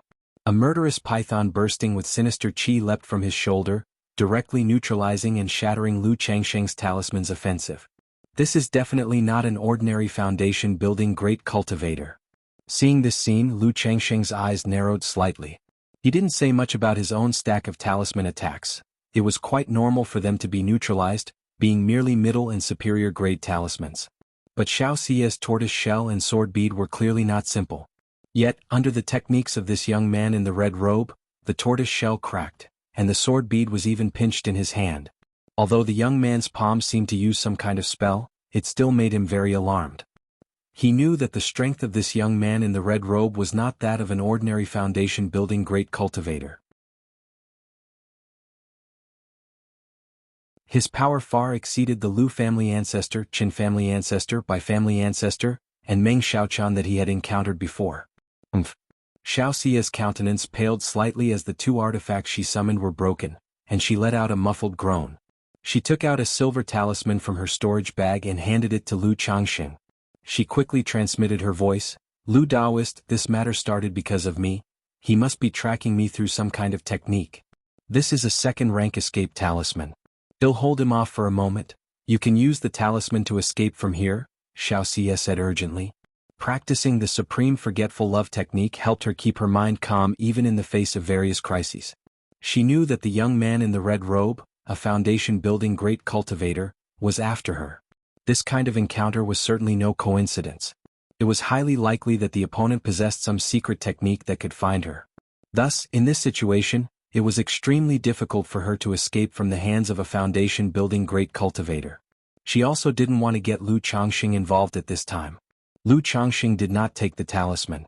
He had such second-rank escape talismans himself. If he had wanted to escape, he could have used the talisman to do so during the first opportunity in the gap between their fights. But faced with this situation, leaving Xiaoxia behind and escaping alone was something he found rather difficult to do.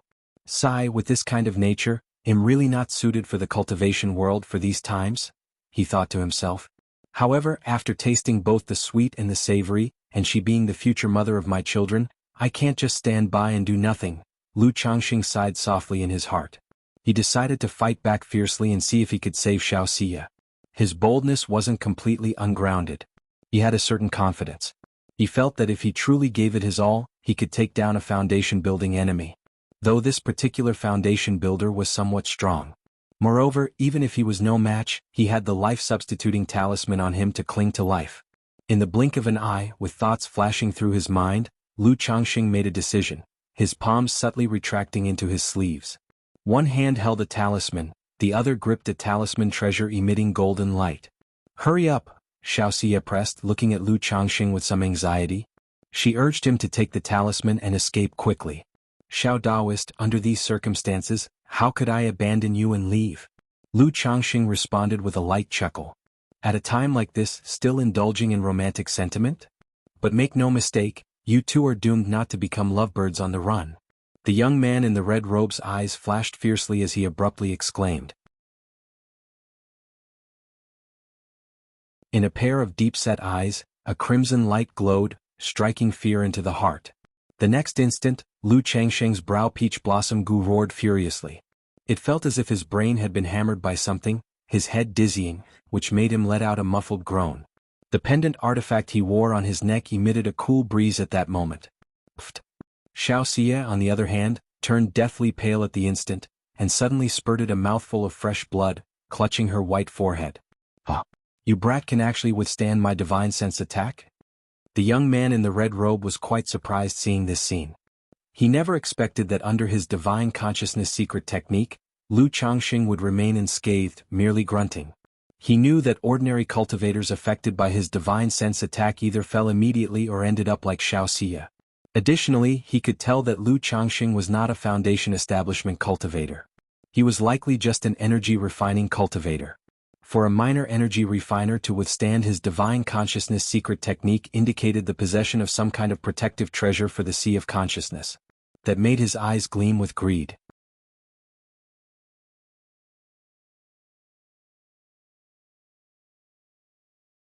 Chapter 287, Foundation Establishment Ambush. Treasure bones emerge. After all, treasures that can protect the sea of consciousness are all highly cherished. No matter what treasure you have, it's all mine now. The red-robed youth laughed heartily, his palm closing as the red phoenix pearl hovering above his head radiated a dazzling light, shining towards Lu Changxing and Xianxia. The ghostly white little sword broke through the five-colored tortoise shell and, with a whoosh, charged towards Lu Changxing. The brilliance from the red phoenix pearl caused Lu Changxing's figure to suddenly stiffen, feeling as if his surroundings were sealed off and his spiritual power flowing sluggishly within him. He knew this was the gap between the realms of Qi refinement and foundation establishment. Not daring to hold back any longer, he slapped his storage bag. Suddenly, a 2-meter-tall metal puppet appeared in front of him, its body pitch black, wielding a knife in one hand, a shield in the other, and carrying 5 dark javelins on its back. It was the second-rank puppet he had forged, which had been lying dormant in his storage bag gathering dust. Clang! Facing the ghostly white flying sword, the metal puppet stepped forward, shield at the ready, creating a metallic clang and sparks flying in all directions. Immediately after, the black gold long knife in the puppet's hand fiercely swung out, mighty and unyielding, striking the ghostly white flying sword with another deafening clang. You also have a second-rank puppet? Seems like you're not as simple as you look, kid. The red-robed youth watched this scene, chuckled lightly, still appearing nonchalant and unconcerned. But the next moment, him? A talisman treasure. He saw that in Lu Changxing's hands an aura was spreading. A golden, rectangular object shot out, rapidly enlarging in the air, shining brightly, causing his expression to change subtly. Even as a foundation-building great cultivator facing a talisman treasure like this, he felt a bit troubled. It seems you really aren't simple, kid. Since that's the case, then go to your death. The red-robed youth, seeing that Lu Changxing had both a second-rank puppet and a talisman treasure, dropped the cat-and-mouse attitude. His hands formed a spiritual art, and one by one evil pythons appeared, their momentum fierce as they charged towards Lu Changxing, prepared for a quick battle. Xianxia, with a pale face and blood spilling from her mouth, was astonished by Lu Changxing's actions. Her beautiful face showed disbelief. Having been in close contact for so long, she naturally realized that Lu Changxing was not as simple as he appeared on the surface. He surely had hidden his abilities, his secrets. As for this, she did not question or care about it too much. After all, which cultivator does not have some fortune and secrets on them? But she never would have guessed that Lu Changxing had hidden his powers so deeply, producing a second-rank puppet and a talisman treasure unexpectedly. Especially when Lu Changxing activated the talisman treasure, with the aura of spiritual power surging around his body. It allowed her to approximately perceive that Lu Changxing's cultivation level and strength must be the same as hers, at Qi refinement perfection. However, seeing that Lu Changxing had such strength and measures to escape on his own, yet chose to fight by revealing himself in order to save her, it made her heart flutter, spawning an inexplicable emotion. But at this moment she did not pay attention to this feeling, taking out a golden talisman paper from her storage bag. Buzz buzz buzz. Xianxia stimulated the talisman paper with her spiritual power, causing a small golden sword to appear, emitting a terrifying might. This turned out to also be a talisman treasure. Another talisman treasure? The red-robed youth saw this, his eyes flickered and his expression darkened. Before he acted, he had guessed that these Qi refinement juniors would certainly have treasures to defend themselves. But he did not expect that there would be this additional complication. 2 Qi refinement juniors, each possessing a talisman treasure. But they are just 2 Qi refinement juniors. Even with talisman treasures, how can they unleash their full power? The red-robed youth scoffed, smacked his belt, and a set of black armor appeared, which he put on. After all, even though it was just talk, the unleashed power of 2 talisman treasures could potentially injure him if he was careless. Roar roar roar. Meanwhile, the 9 evil pythons had already furiously charged right in front of Lu Changxing. Lu Changxing was fully focused on activating the golden brick talisman treasure when he saw this sight, his fingers squeezing an activated supreme talisman, a thunder talisman. At this moment, as he activated the golden brick talisman treasure and controlled the second-rank puppet, he found it difficult to use another second-rank talisman. Under his puppet control technique, the second-rank puppet, which was clashing head-on with the ghostly white flying sword, suddenly had all 5 javelins on its back shoot up into the sky. Swoosh swoosh swoosh, like thunder and lightning they turned into 5 black bolts of lightning, and together they rushed toward the 9-headed evil python fiercely and powerfully. Boom boom boom. Every one of the 5 javelins, each as powerful as a strike from someone of the Foundation establishment stage, collided with the 9-headed evil python, causing an explosive booming noise. But during this collision, Lu Changxing could distinctly feel that the middle-grade spirit stones within the puppet's core were being rapidly consumed, unable to keep up with the onslaught of the enemy's attacks. We must end this battle quickly. Lu Changxing also knew that in this situation, his side could not afford to drag the fight out. Every casual attack from his opponent forced him to use all his techniques. Looking up at the sky, where the golden brick now resembled a small mountain, Lu Changxing's mind shifted slightly. He poured his entire mental spirit and spiritual power into controlling the talisman treasure. Boom! The mountainous, radiant golden brick, with its heavy and pure aura, plummeted down towards the red-robed youth. Chi! Faced with the surging momentum of the falling golden brick, the youth dared not underestimate it and let out a low shout. The red phoenix pearl above his head spun rapidly, radiating intense red light, making the surroundings appear as if engulfed by a blazing cloud, rising to meet the golden brick bearing down like a formidable mountain. Rumble, rumble. The two treasures collided, their might surging, locking the golden and red light in a standoff midair. And at that moment Xianxia's talisman treasure, the golden little sword, also burst forth. This little golden sword, nearly pushed to its limit by Xianxia, displayed an incredible might and suddenly closed in on the red-robed youth.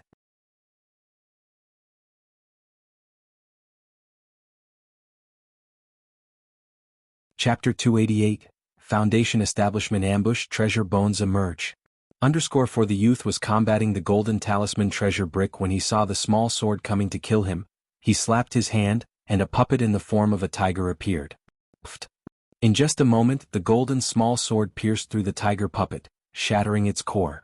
But in that instant the youth wielded a pair of blood-colored scissors from his hand, which transformed into a blood-colored flood dragon, colliding with the golden small sword. Clang clang clang. The golden small sword and the blood-colored flood dragon continuously clashed. At this moment the youth in the red robe was somewhat strained facing the second-rank puppet and two talisman treasures. He saw that Xianxia was already at the end of her tether. Under the initial offensive and divine sense attack, her mental spirit had already been damaged. Now, as she desperately stimulated the talisman treasures, both her mental spirit and mana were barely holding on. He prepared to deal with Xianxia first, then handle Lu Changxing. With a flicker of his mental spirit, the sun-white flying sword entangled with the second-rank puppet suddenly turned and charged towards Xianxia. Daoist Xiao, be careful. Lu Changxing, upon seeing this, immediately shouted. He took control of the second-rank puppet to intercept the flying sword. However, after the nine-headed evil python was shattered, it regrouped, indomitable, forcing the puppet to block its way. Pfft. Xiaoxia's complexion turned pale as she saw the small sword coming to kill her. She bit her silver teeth, spitting fresh blood onto her ancient zither. Twang! Immediately the ancient zither soared into the sky, its blood-stained strings plucked autonomously, emitting a sound like that of warhorses and ironclad soldiers, as wave after wave of sound wave blades were unleashed. Clang clang clang. The sun-white flying sword collided with the ancient zither, making Xiaoxia's face even paler. Daoist Lu, you must go quickly, Xiaoxia said aloud. She could see that even if Lu Changxing was hiding his strength, possessing a second-rank puppet and talisman treasures, this Foundation Establishment great cultivator was not an ordinary one. They were no match for him. If they persisted, both of them would die here. After speaking, she fully stimulated her mental spirit and spiritual power, propelling the golden small sword to create an opportunity for Lu Changxing. The sword emitted bursts of golden light around itself, and with a fierce slash, it cut a deep gash in the body of the blood-colored flood dragon, causing the spiritual artifact to revert to a blood-colored pair of scissors and fall from the sky. At that moment, the golden small sword also dimmed considerably but still charged towards the youth in the red robe. Umph! The youth in the red robe, seeing his spiritual artifact damaged, let out a cold snort and formed a hand seal. Black armor around him surged with a ghostly light, and at the same time the blood-colored scissors flew up again, transforming into a blood-colored flood dragon, colliding with the golden small sword. But at this moment the blood-colored flood dragon was clearly much dimmer than before. Lu Changxing, watching this scene, also had an estimate of the youth in the red robe's strength. He knew the latter was also running low on strength. He propelled the talisman treasure golden brick with all his might while controlling the second-rank puppet to attack the youth in the red robe. The treasure bones in his chest were poised and ready. This was his last trump card. Damn it. The youth in the red robe, seeing the puppet coming to kill, also looked somewhat sullen and ugly. Lu Changxing and Xianxia, although both were in the stage of qi refinement, summoned talisman treasures with incredibly astonishing power. Especially the golden light brick, which completely entangled his life-bound spiritual artifact, crazily draining the mana within his body. He gritted his teeth, formed a hand seal with both hands, and slapped his chest to use a secret technique. It allowed him, under such circumstances, to split a part of his mental spirit and mana to control his magic artifact. Clang clang clang. Immediately, a purple bell magic artifact appeared, gently swaying in the void and emitting a series of soul-stirring sounds. This sound made both Lu Changxing and Xianxia unable to help but feel dazed, somewhat dizzy and swollen-headed. The young man clearly saw that both were fully controlling the talisman treasure, thus expending a great deal of their mental spirit. A disturbance would inevitably lead to an opening. Pfft. The second-rank puppet reached the young man in the red robe, and the black gold long knife in its hand slashed out explosively. The young man wasn't a body cultivator, so naturally he wouldn't forcibly resist such a close-range attack. An armor surrounded by dim light materialized a ghostly shield in front of him, blocking the strike. The purple bell continued to ding, unsettling the mind, causing Xianxia, who was barely holding on, to completely faint. Now's the moment. Lu Changxing's eyes flashed fiercely, knowing that the young man in the red robe had also reached his limit. Now, without Xiaoxia's help, he couldn't delay any longer. If the opponent had the chance to recover, there would be no opportunity. He immediately patted the spiritual pet bag and summoned the six-winged golden silkworm. This six-winged golden silkworm had been raised for almost 2 years now. But regardless of its size or appearance, there was no difference from when he first obtained it. It was still in the larval stage. However, at this moment, as long as it could be of use, that was enough. Lu Changxing had the six-winged golden silkworm prepare in secret. Then, while putting all his strength into stimulating the golden light brick, he unleashed the treasure bones that he had nourished for many years with the black dragon magical bead. Roar, roar, roar. In an instant, dragon roars resonated through the void. Straight from Lu Changxing's chest, a tide of dark light spread unceasingly, like a rolling river with surging waves, emitting a terrifyingly powerful aura. What kind of technique is this, and how does it have the aura of core formation? And how can this youngster, with only qi refinement strength, having already stimulated one talisman treasure, still unleash such a powerful technique? The young man in the red robe screamed, somewhat panicked. Boom. The next moment, from Lu Changxing's chest emerged a flood dragon enveloped in glistening black light and shrouded in black mist, giving off a bizarre and evil roar as it emerged. What on earth is this technique? This youngster is clearly just a minor qi refinement cultivator. The young man in the red robe stared at the menacing roaring flood dragon, his expression also becoming somewhat vacant, not understanding what was happening before his eyes. Why, while fully controlling a talisman treasure, could he still unleash a technique with a forceful presence not weaker than that of a foundation establishment aura? Roar, roar, roar. Before he could think further, the rolling black mist and the roaring evil spirit of the flood dragon made the young man in the red robe feel his body sluggish and the spiritual light in his mental spirit dim. The black dragon magical bead, upon initial activation, burst forth with black light capable of suppressing the flesh and corrupting the soul. This spirit of the evil flood dragon naturally possessed such an effect. The young man, already in a state of deadlock, couldn't withstand the soul of the evil flood dragon at all and was directly engulfed and devoured by the approaching black mist.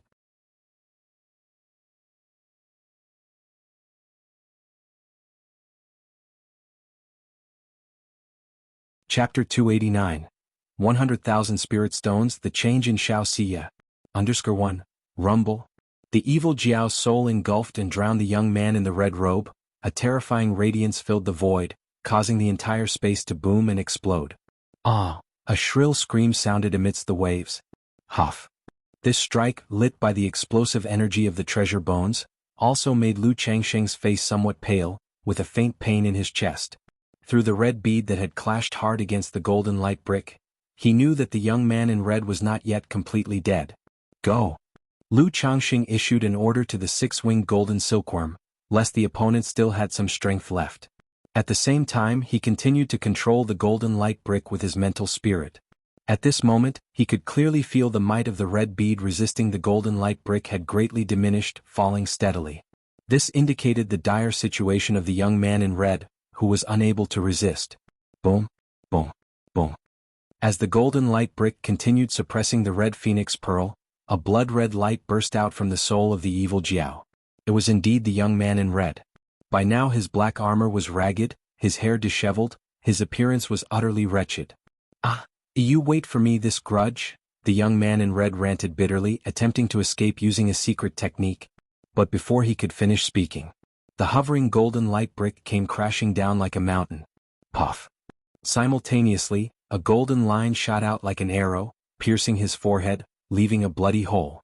It was the six-winged golden silkworm. The next moment the golden light brick also thundered down, pressing both the red phoenix pearl and the young man in red toward the ground below. Upon seeing this, Lu Changxing embraced Xiaoxia's delicate body and, piloting the flying artifact, descended swiftly. Rumble. With a thunderous roar, the golden light brick pinned the young man directly onto the mountainous terrain, causing the ground to shake. Few truly fitting for a Foundation establishment great cultivator, so hard to kill.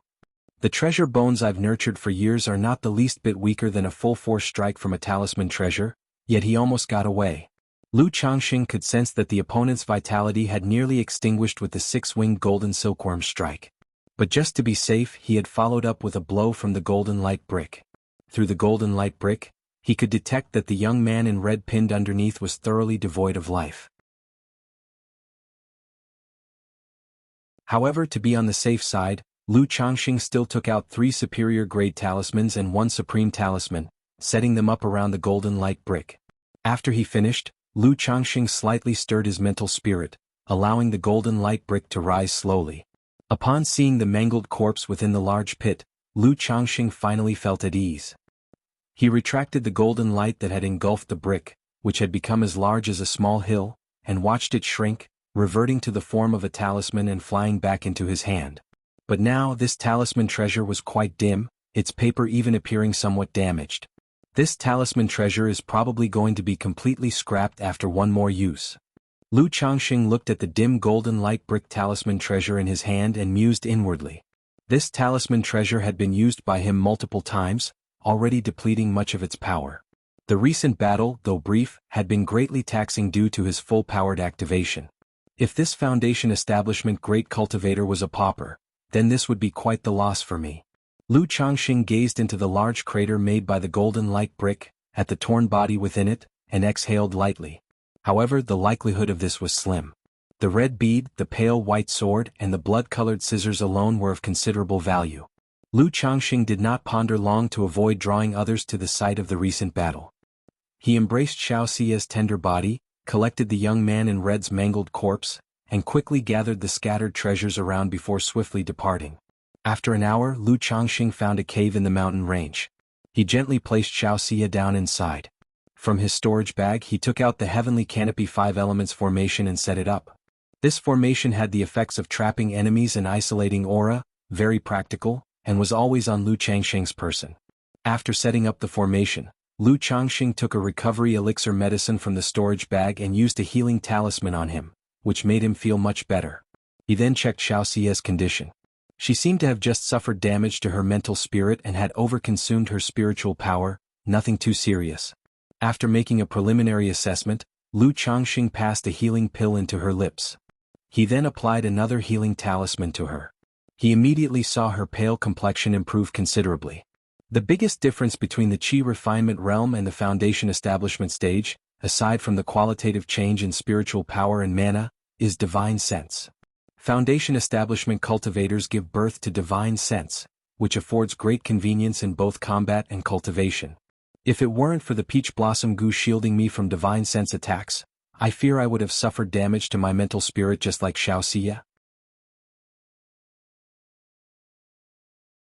Lu Changxing looked at Xiaoxia's form and realized the most undefendable aspect of encountering Foundation establishment while being in the Qi refinement stage. Even if you have a magic artifact, defending against divine sense attacks is almost impossible. If he didn't possess the peach blossom goo, he might have been affected as well. Nevertheless, it was only now that Lu Changxing discovered the peach blossom goo had this effect. Immediately, He closed his eyes to introspect, inspecting the condition of the peach blossom goo between his eyebrows. Though it seemed somewhat listless, it wasn't of much concern. This was normal. After all, it was a divine spirit goo. And the growth of the peach blossom goo was remarkably fast.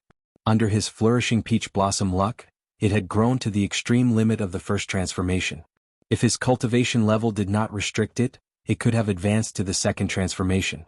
Seeing that Xianxia wouldn't awaken anytime soon, Lu Changxing stripped the storage bag and storage belt from the young man in red. He began sorting through the spoils of the battle. I hope they yield a substantial return. Lu Changxing looked at the storage belt and storage bag with a hint of anticipation.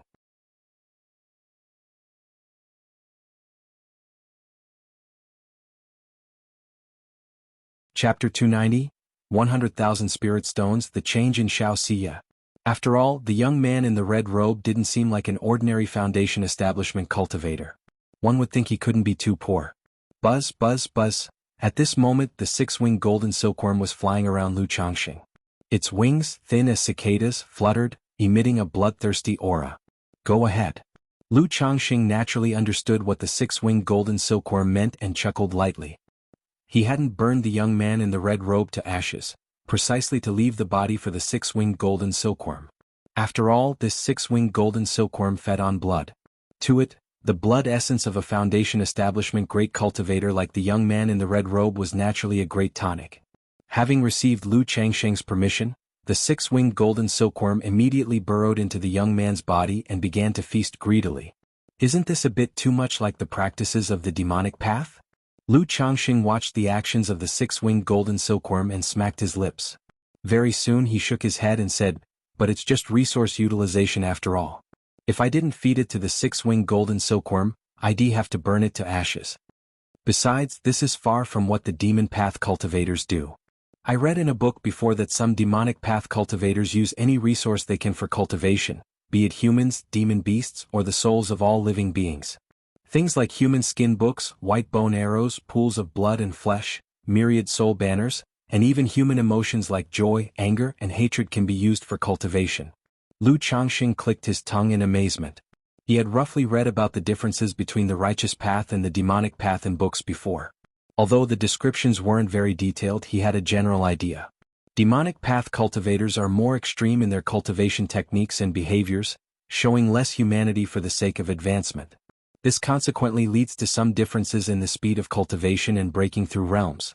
But on the whole, there isn't much difference between cultivators of the righteous path and those of the demonic path. My cheap brother-in-law seems to have followed the demonic path, and I have no idea about his current situation or if he's still alive. Lu Changxing suddenly remembered Chu Zhenshin's brother, Chu Chang'e. After all these years, he wondered how his cheap brother-in-law, who had entered the demonic path, was faring. After all, life wasn't easy for demonic path cultivators in Jianghu country. Without further musing, Lu Changxing began to check the storage bag. So many spirit stones, materials? Lu Changxing immediately saw a pile of spirit stones and materials inside, and his face lit up with surprise. Even without counting in detail, he could tell at a glance that this was no small number of spirit stones. Among them were many lustrous middle-grade spirit stones. What's this? Lu Changxing then looked at a crystal porcelain bottle. Inside was half a bottle of red crystal granules, resplendent like glazed glass. Just by the quality of the exquisite spirit bottle and the appearance of the crystals, Lu Changxing could tell they were no mundane objects. Opening the porcelain bottle, he immediately felt an intense, scorching energy. Each grain of crystal shone with a precious light. Could this be something like the core formation spiritual object, heavenly fire glaze, as recorded in the books? If this thing really is the core formation spiritual object, heavenly fire glaze, then its value is at least 50 to 60,000 spirit stones.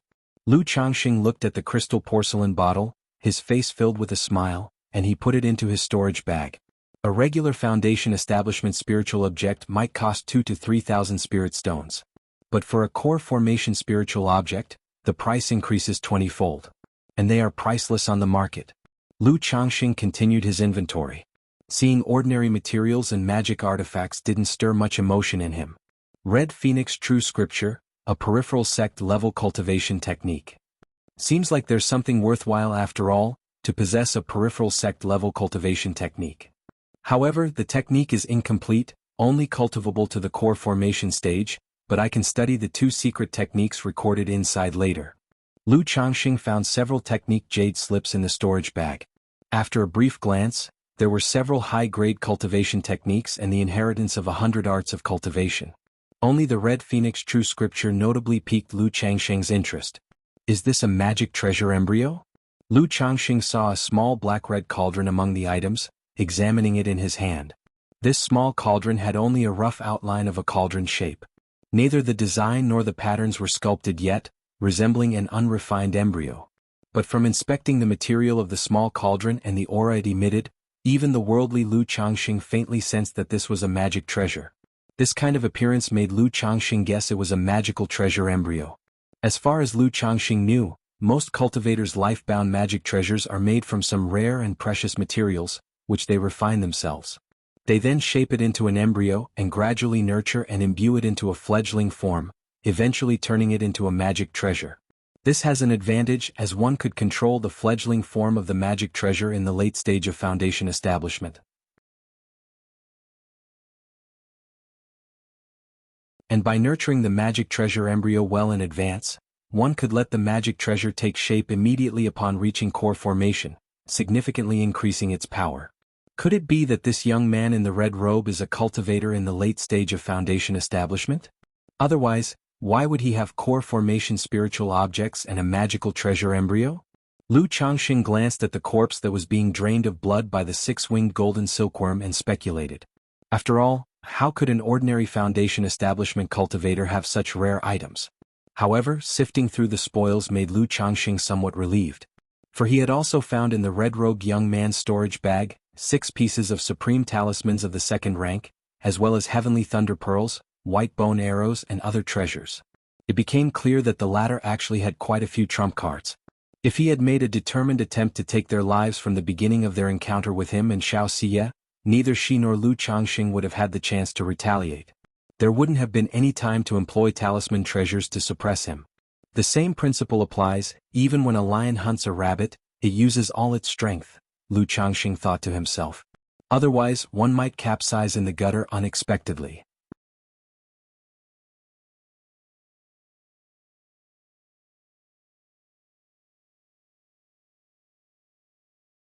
Chapter 291. 100,000 Spirit Stones. The change in Xianxia. Lu Changxing shook his head slightly, feeling a sigh. He stored the small cauldron away and continued the cleanup. Even if the cauldron was a magical treasure embryo, it wasn't of much use to him. It was merely a piece of valuable material. Besides possibly selling it in the future, it could also be used to cultivate the 100 refinements treasure body art. After all, a magical treasure embryo still counted as a magical treasure. It could be refined into his body. The cleaning process that followed didn't reveal any high-value items to surprise Lu Changxing. 128 middle-grade spirit stones. 3,894 lower-grade spirit stones. 1 suspected core formation spiritual object. 1 foundation establishment spiritual object. 1 magical treasure embryo for spiritual artifacts, but one of them is worn, 1 is severely damaged, essentially scrapped, only suitable as waste material for the cultivation of the 100 refinements treasure body art. 2 superior magic artifacts, 3 ultimate magic artifacts, 1 flying boat, 1 heavenly thunder pearl, 1 first-grade lifespan extension pill. Plus this pile of elixir medicines, talismans and materials, the total value is over 100,000 spirit stones, right? After clearing everything up, Lu Changxing took a deep breath while looking at this batch of spoils, and after roughly calculating their value, he exhaled long and deep. This batch of spoils was indeed the greatest haul he had ever had. The biggest gain he achieved previously was the Ko family's 5 vicious beasts, and that was just over 10,000 spirit stones when added to Meng Xiaoquan's 2 foundation establishment spiritual objects. But now, the lone red-robed youth's spoils directly approached an enormous sum of 100,000. This wealth made Lu Changxing even more aware that this person was far from ordinary. From the earlier situation he must have been targeting Xianxia, seeking to capture her alive. Lu Changxing looked at the still unconscious Xianxia, smacking his lips. He felt the matter was far from simple. Keep in mind, Xianxia is a disciple of a nascent soul immortal from Qingyun sect. Now a foundation establishment great cultivator, knowing Xianxia's identity, still came to seize her, which made him feel the situation was complicated. Alas, the more entanglements there are, the greater the cause and effect. Lu Changxing shook his head, packed away the items, and took out 7 middle-grade spirit stones to recharge his puppet. In the recent battle, this second-rank puppet hadn't suffered any damage. But the consumption of spirit stones was vast. Nearly 7 out of the 10 stones had been used up. After returning this time, if I have the time, I could also create a few more puppets, Lu Changxing thought to himself. Even the materials he had obtained were almost enough to create another second-rank puppet. But the next moment, Lu Changxing shook his head. The urgent matter at hand is cultivation. Otherwise, with my current mental spirit, even if I had several puppets, I wouldn't be able to control them simultaneously. During the recent battle, Lu Changxing had also realized his shortcomings in this area. Operating a single puppet had already reached a limit during combat. If he were to control multiple puppets at the same time, it would be difficult to concentrate on other tasks. Most cultivation techniques for mental spirit require the emergence of divine sense first. It's not something that can be rushed, unless the system can draw a relevant cultivation technique for this aspect. Lu Changxing let out a sigh, grabbing 2 lower-grade spirit stones and began to sit in meditation for healing and recovery. The next day, Lu Changxing glanced at the still unconscious Xianxia. Seeing the effects of the healing talisman on her nearly dissipated, he took out another and used it. As the talisman flowed through Xiaoxia's body like dew from a lotus, she let out a soft moan and woke up. "Xiao Daoist, have you awoken?" Upon seeing Xiaoxia waking up, Lu Changxing immediately inquired with concern. "Lu Daoist? Where are we and where's the robber cultivator?" Xiaoxia sat up, looked around the crude cave and asked. She didn't know if they had escaped or if she had been imprisoned by the red-robed youth. Under the power of our 2 talisman treasures, that robber cultivator was also at his limit. Lu had no choice but to play my last card and barely managed to slay him. Lu Changxing sighed, his words tinged with a mix of distress and relief. As he spoke, he returned Xiaoxia's tortoise shell, sword bead, cloud veil and talisman treasures. He might be avaricious, but not to the extent of coveting these few things from the mother of his child. "You actually slew him?" Xiaoxia was somewhat incredulous. From their brief encounter before, she understood that the red-robed youth was not an ordinary foundation establishment cultivator. He was at least at the middle stage of foundation establishment. She and Lu Changxing might have suppressed him with the help of the talisman treasure. But suppression and slaying were entirely different concepts. She was stunned for a moment. Then, her somewhat pale face broke into a smile that was unlike her usual cold demeanor, blooming like a snow lotus. "I didn't expect Lu Daoist to have hidden so deeply." She knew Lu Changxing had secrets. But upon seeing the second-rank puppet, talisman treasure and Lu Changxing's cultivation level, she had already been amazed. Now, hearing that Lu Changxing had slain the red-robed youth, her view of him was completely altered.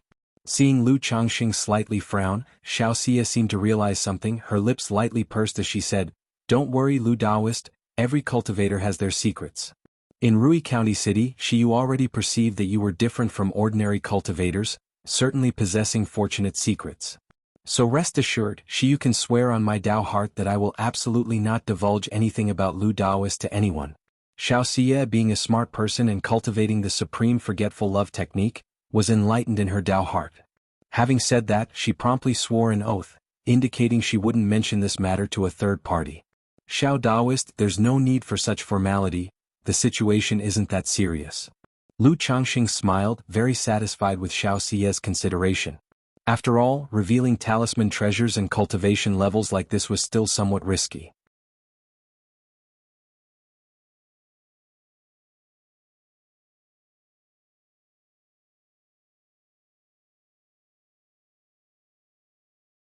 Xiaoxia nodded her head with a deep look in her eyes, aware of this issue as well. "There's no time to delay, you will go back and report this matter to the master. The matter of cultivation can only be set aside for now. I will return to Jianghu Mountain to find Lu Daoist after I've dealt with this." Xiaoxia pursed her lips and spoke softly. She also knew that she was in a dangerous situation at the moment. Moreover, being with Lu Changxing not only put herself in danger but could also involve him. The next time they encountered such an incident, they might not be so lucky. "All right, do you need me to send you?" Lu Changxing nodded. He felt that with the support of a backer, one should naturally turn to that support in such situations. Xiyu can go back by herself. Lu Daoist, you must be preparing for foundation establishment, right? Xiaoxia asked.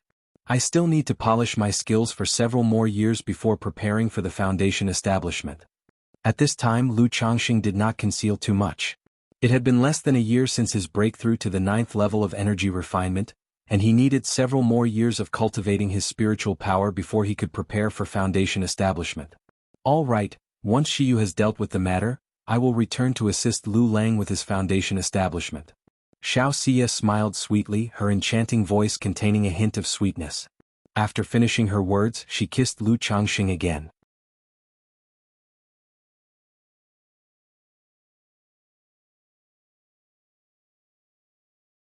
Chapter 293, The Master and Apprentice Arrive Together. Underscore 1, Suddenly So Proactive. Reading Omicron and Novel Cool. Omicron. Lise watching Xiaoxia riding away on the immortal crane, with her clothes fluttering and full of immortal aura, Lu Changxing touched his nose. He could still faintly smell the rich fragrance at his fingertips. He could clearly feel the change in Xiaoxia after she woke up from her fainting spell. Not only was her tone and demeanor no longer cold, but she also became much more proactive. This feeling was quite pleasant. Phew, I should head back too. This trip has also shown me the gap between chi refinement and foundation establishment. I need to reach foundation establishment as soon as possible. Otherwise, without a talisman treasure or treasure bones, if I encounter another foundation building great cultivator, it would be troublesome. Lu Changxing exhaled a long breath and rubbed his still faintly aching sternum. That strike from the treasure bones meant he would need to recuperate for a while before he could fully recover. But what exactly did Xiaoxia mean when she said she would help me with foundation establishment? Lu Changxing thought back to Xiaoxia offering to help him with his foundation establishment. But when he asked about it, Xiaoxia remained silent and mysteriously indicated it would be a surprise for him. Lu Changxing speculated in his heart, could it be a foundation establishment elixir or perhaps some kind of secret technique that assists with foundation establishment? But I already have a foundation establishment elixir, and with my current situation, as long as I reach chi refinement perfection, I have about a 90% chance of achieving foundation establishment. How else could she help? 99%? Lu Changxing smacked his lips and didn't think further. After causing the cave to collapse and dealing with the scene, he rode the Iron Feather Eagle and left. 2 days later, Lu Changxing safely returned to Jianghu Mountain. His wife Lu Miaoyun, Lu Miaohuan and several other women asked him why he had stayed in the secular world for so long. Especially Lu Miaohuan, who was now about to give birth. Seeing that Lu Changxing had not yet returned, she was so distressed that she needed a lot of comforting from him. He also explained why his trip took so long. After the gathering, a good friend was leaving the mountain to gain experience, but had nowhere to go, so he accompanied him for a while. Of course, he did not go into detail about how he provided the accompaniment.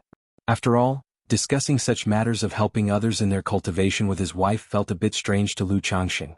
Especially since the second young mistress was about to give birth. Hearing this, Lu Miaohuan and Chu Jinjin didn't think much of it.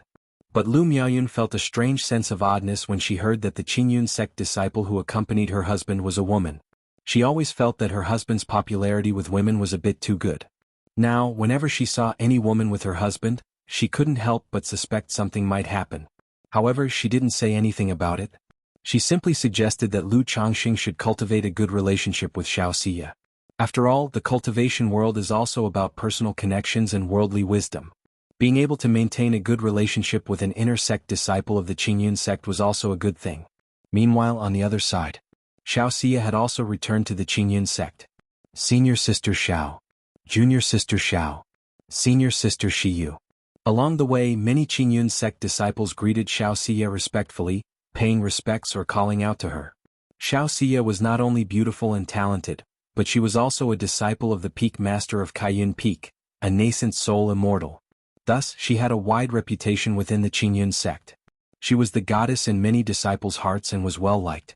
However, Xiaoxia was also known for her aloof and cold demeanor. Many talented disciples of the Qingyun sect sought her, but all were met with rejection. Xiaoxia, with her cool and indifferent demeanor, was like the distant moon high above, unapproachable. But she still retained her previous habit of responding simply to others' greetings. This was another reason many disciples liked her. Xiaoxia did not delay much, and upon entering the Qingyun sect, She flew swiftly towards Kaiyun Peak on her Cloud Veil magic artifact. Arriving at the palace halls at the peak, she stood before a grand hall. Master. Xianxia paid her respects in front of the great hall. The doors opened with a bang. Xiyu, why have you returned? Has something happened? Yun Wanshang's voice arose. She knew that Xiaoxia's trip down the mountain for her cultivation experience was to experience the trial of love and to find an opportunity for a breakthrough. Thus, without anything major, she would not return so soon. But now Xiaoxia had come back so quickly, and with her aura somewhat disordered, it made her realize that something must have happened. Reporting to Master, Xiaoxia walked into the great hall and related the encounter with the youth in red. However, she chose to conceal specific details. She changed the account of killing into escaping. After all, Qi refinement cultivators slaying a foundation-building great cultivator was truly astonishing. Especially since the red-robed youth was not a regular foundation establishment cultivator, her master might even know him. Yun Wansheng's brow furrowed sharply as she listened, and a chill enveloped her heavenly features. She had suspected that someone was intentionally meddling when Xiaoxia had been attacked by Red Luan, the old demon, on her way back with the purple spirit liquid. Now that her disciple Xiaoxia had been targeted so soon after leaving for her cultivation experience, and the attacker was targeting Xiaoxia and Nu Yun Wanshang, it confirmed her suspicion that someone was targeting her from the shadows. This led her to believe that this person was very likely within the Qingyun sect itself. Xiyu, don't worry, leave this matter to me to handle, said Yun Wanshang, suppressing the anger in her heart. Yes, master, responded Xiaoxia with a nod. Then her mouth curved slightly as she said, Master, I have found the opportunity for a breakthrough on this trip down the mountain. What? Yun Wanshang was taken aback, somewhat astonished. She hadn't expected that Xiaoxia would find her breakthrough opportunity just a little over a month since she had descended the mountain. She knew that the trial of the supreme forgetful love technique was not easy to overcome. Especially since others who practiced this technique usually experienced the trial of love at the beginning, amidst the turmoil of the world, before they continued with their cultivation.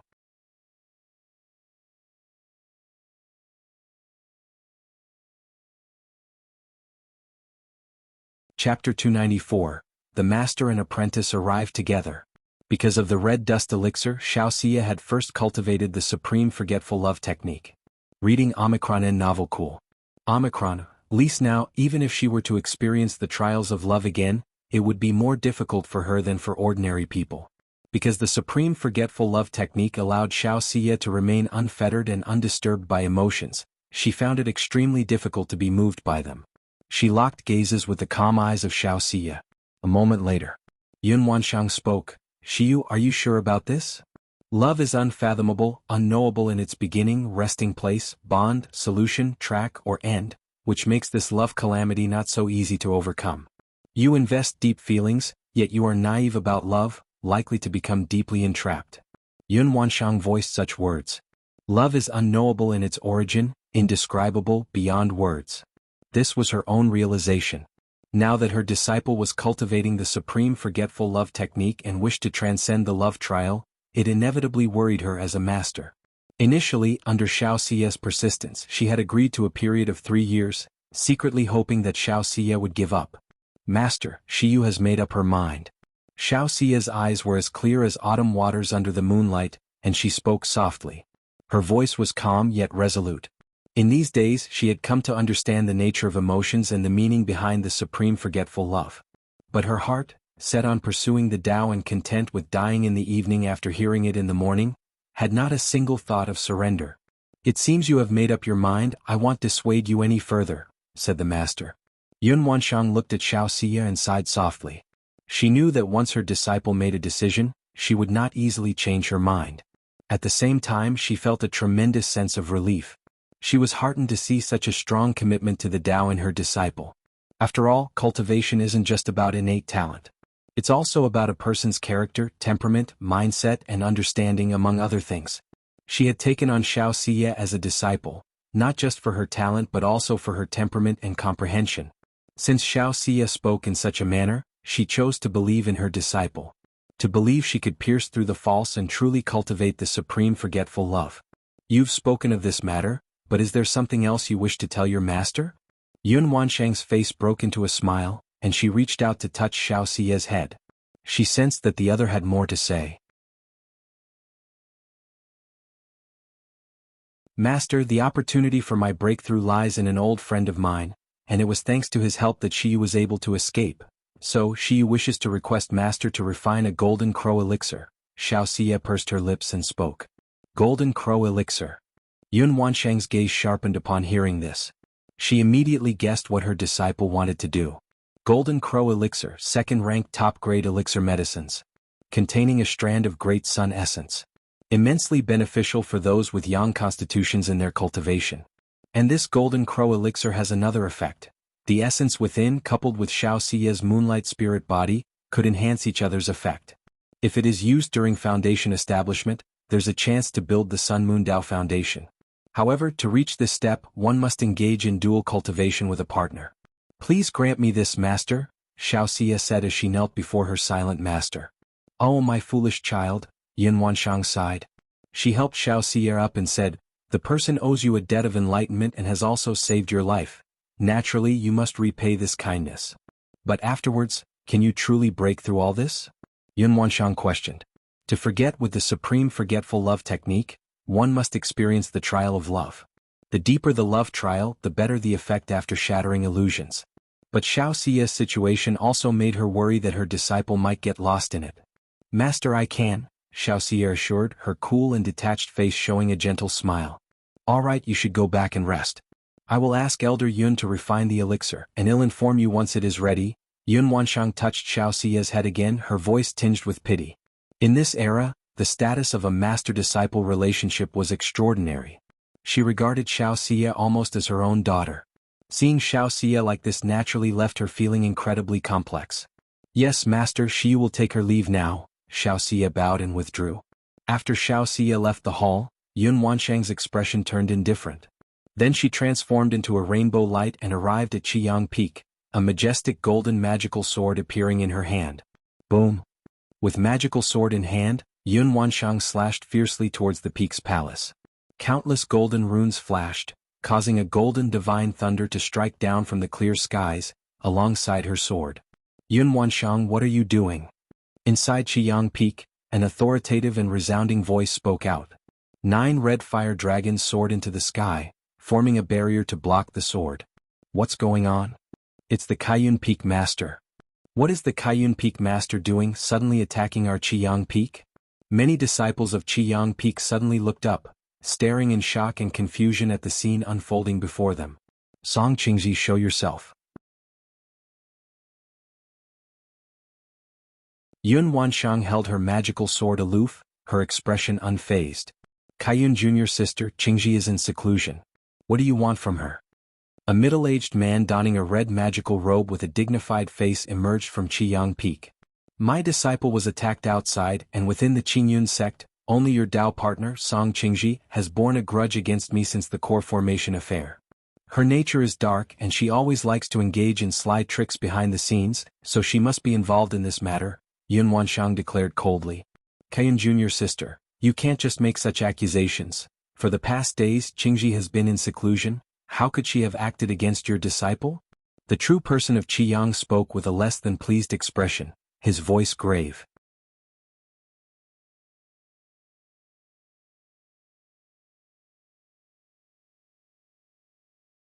Chapter 295. The Master and Apprentice arrived together. And at this moment, another divine rainbow flew in, landing on Jianghu Peak and looking towards the 2 nascent soul immortals. Reading Omicron N novel cool. Omicronim, least seeing the newcomer, Yun Wanshang also sheathed her magical sword. Looking at Jianghu Immortal, she said coldly, whether it is or not, Brother Jianghu, you could ask Song Qingji.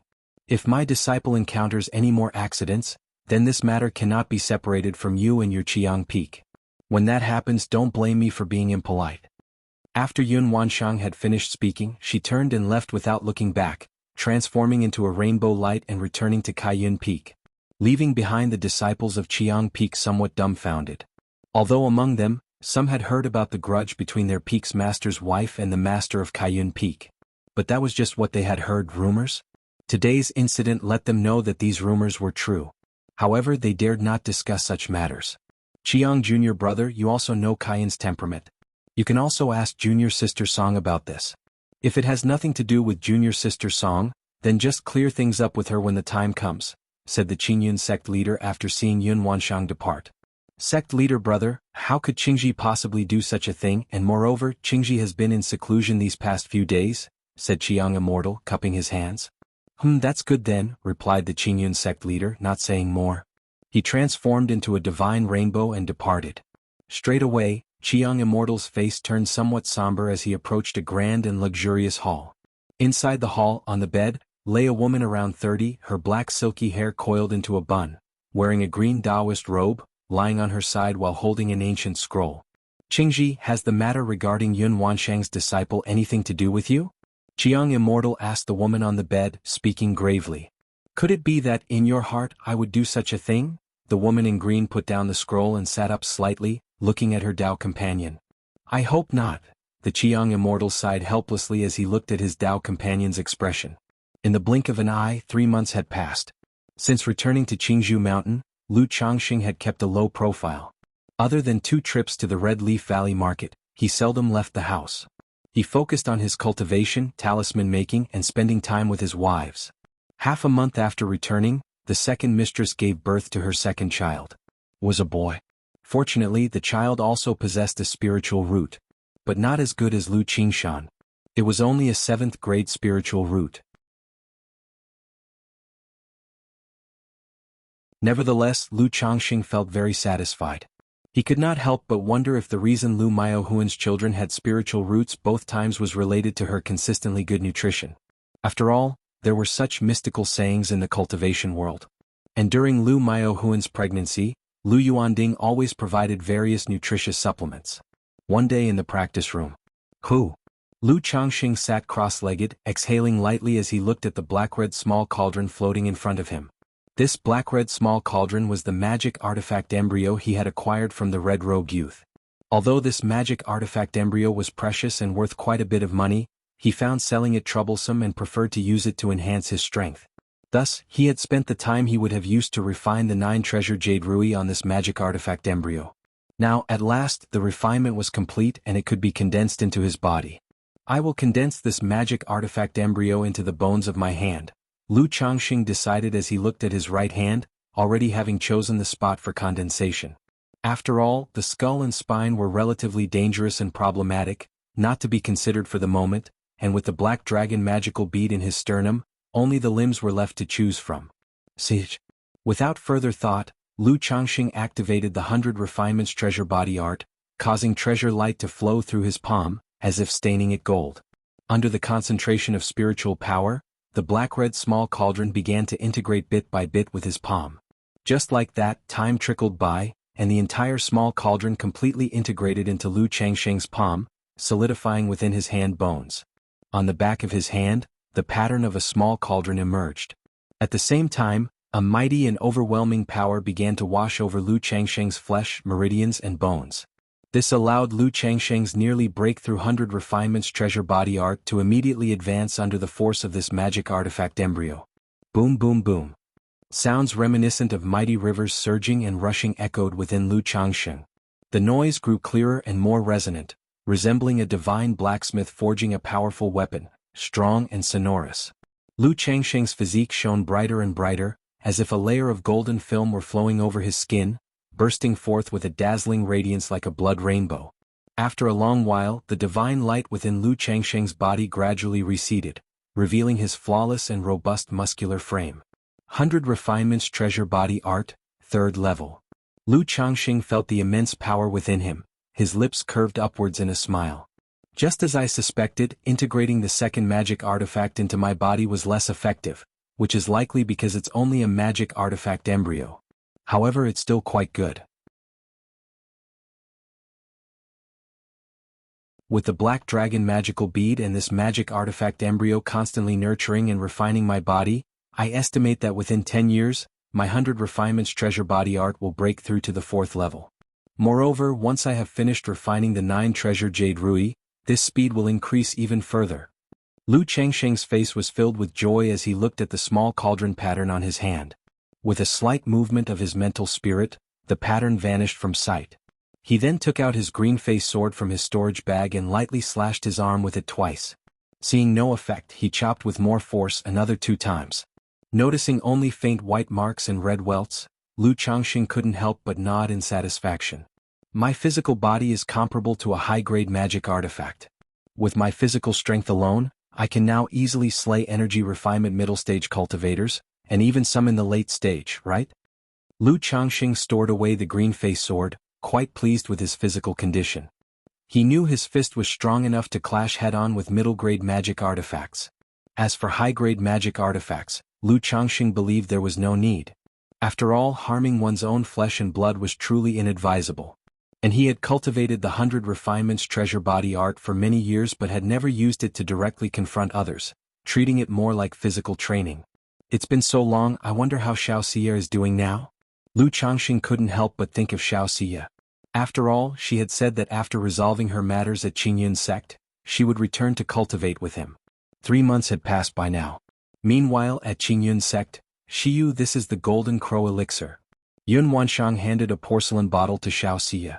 Thank you, master. Upon hearing this, Xianxia revealed a hint of joy. She then opened the bottle and glanced inside.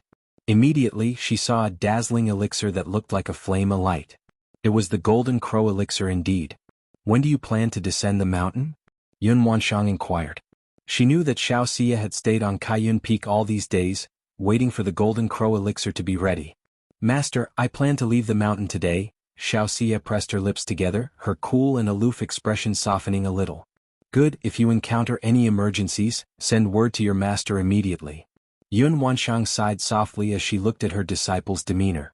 Yes, master. Xiaoxia's face broke into a slight smile.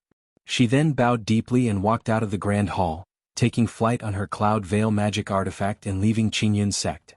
Next, she rode a white crane heading towards Qingzhou Mountain. Not long after Xiaoxia left, Yun Wanshang stood quietly by the railing of her palace. Her heart couldn't help but worry about Xiaoxia.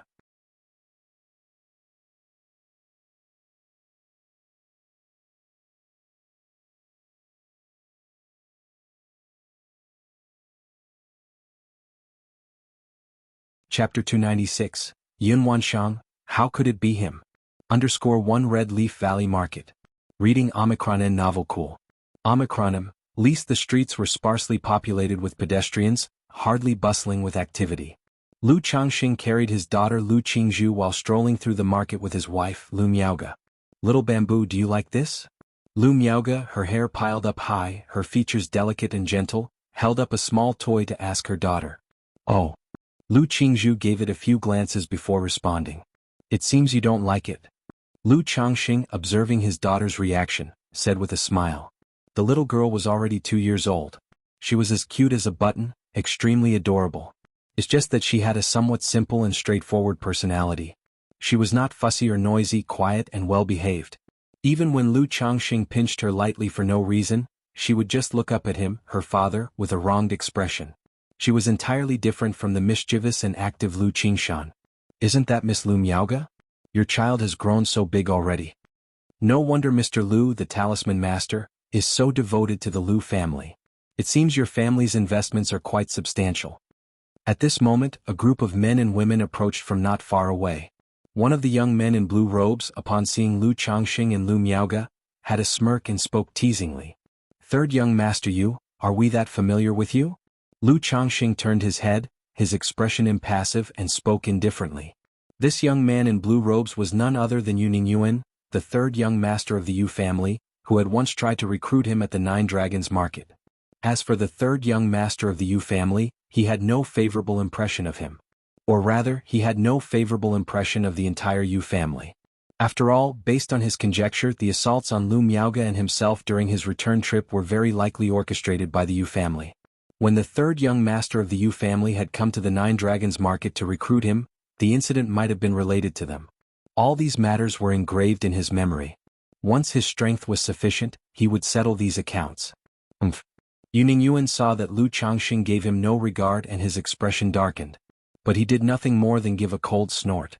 After all, the Red Leaf Valley Market was considered his family's marketplace. It was still in its initial phase of development. He wouldn't start a conflict within the market and risk tarnishing its reputation. Otherwise, faced with Lu Changxing's slight, he would not have let it go so easily. Lu Changxing. After Yuning Yuan left, he glanced back at Lu Changxing once more. He knew in his heart that Lu Changxing was no simple character.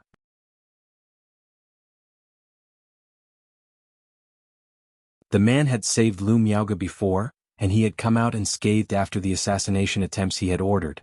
During the battle between the Lu and Bai families that led to the downfall of Red Leaf Valley, Changxing played a significant role. He was aware that the latter was not someone easy to handle.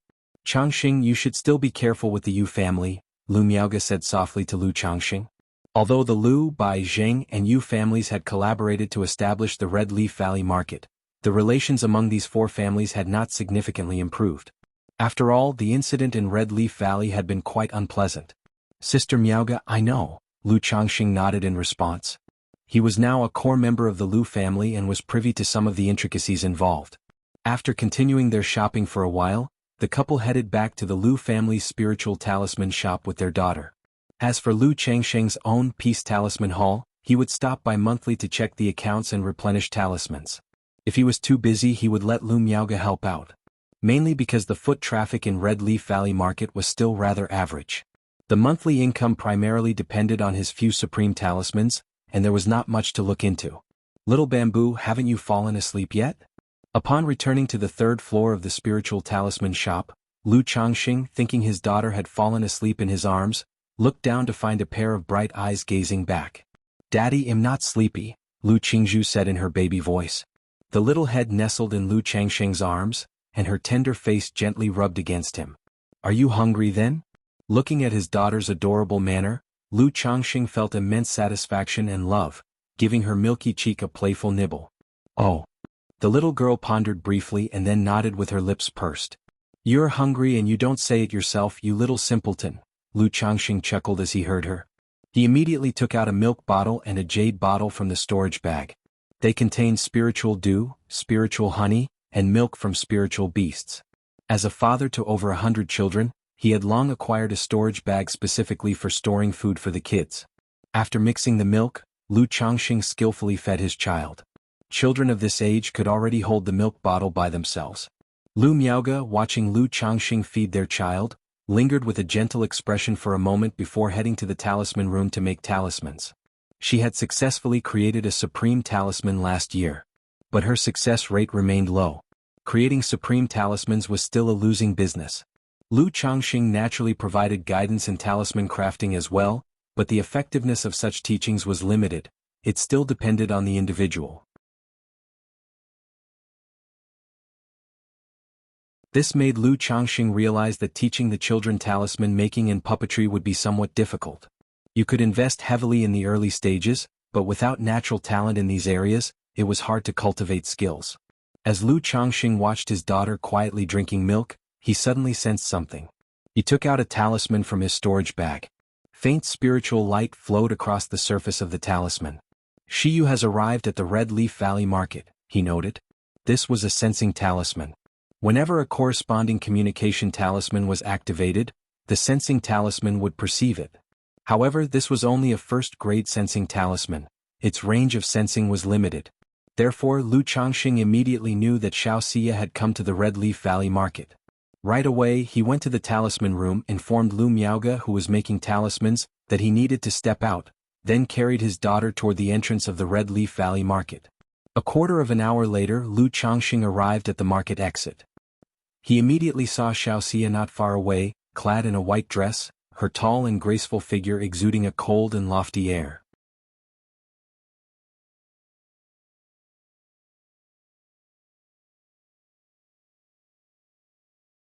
Chapter 297, Yun Wanshang, How Could It Be Him? Shiyu. Reading Omicron N novel cool. Omicron M, Lu Changxing stepped forward, calling out to Xianxia. When they had parted last, Xianxia had suggested they address each other as fellow Taoists, creating a sense of estrangement. Therefore, it was only natural that their form of address had changed. Changxing. Upon seeing Lu Changxing, Xianxia, with her cold, proud features, immediately revealed a gentle look in her calm and indifferent beautiful eyes, and the corners of her mouth also curled up. Is this also your daughter? Xianxia, seeing the baby bottle in the arms of Lu Changxing who was holding Lu Qingzhu, asked. She knew that Lu Changxing had many wives and children. But she hadn't expected that Lu Changxing would come to the marketplace while also holding a child. It left her really not knowing what to say. She could only say that Lu Changxing truly liked children. Yes, this is my daughter Lu Qingzhu. Little Zhuer, this is your auntie Shiyu. Lu Changxing introduced them to each other with a candid expression. Hee auntie. The little girl, clutching her baby bottle, paused, then spoke in a babyish voice.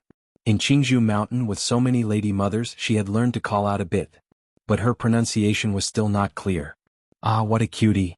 Xianxia looked at the little girl drinking her milk and showed a faint smile on her face. One reason was that the child was indeed adorable. The other was love for the house and its crow. Straight away the two of them walked into the Red Leaf Valley marketplace, laughing and talking. However, as the two chatted, "Is it him?" A hidden figure, camouflaged in the void, upon seeing Lu Changxing, revealed expressions of shock, astonishment, embarrassment, anger, and disbelief in her dreamlike beautiful eyes. It was like when Duan Yu learned that the person he loved, unexpectedly, was his own half-sister from the same father but different mothers. But in the end he was not the child of his biological father, instead born from his mother's secret affair. Shiyu's destined lover in her emotional tribulation, how could it be him? Yun Wanshang stood quietly in mid-air, wearing a colorful dress, her expression incredibly shocked, her feelings indescribably complex.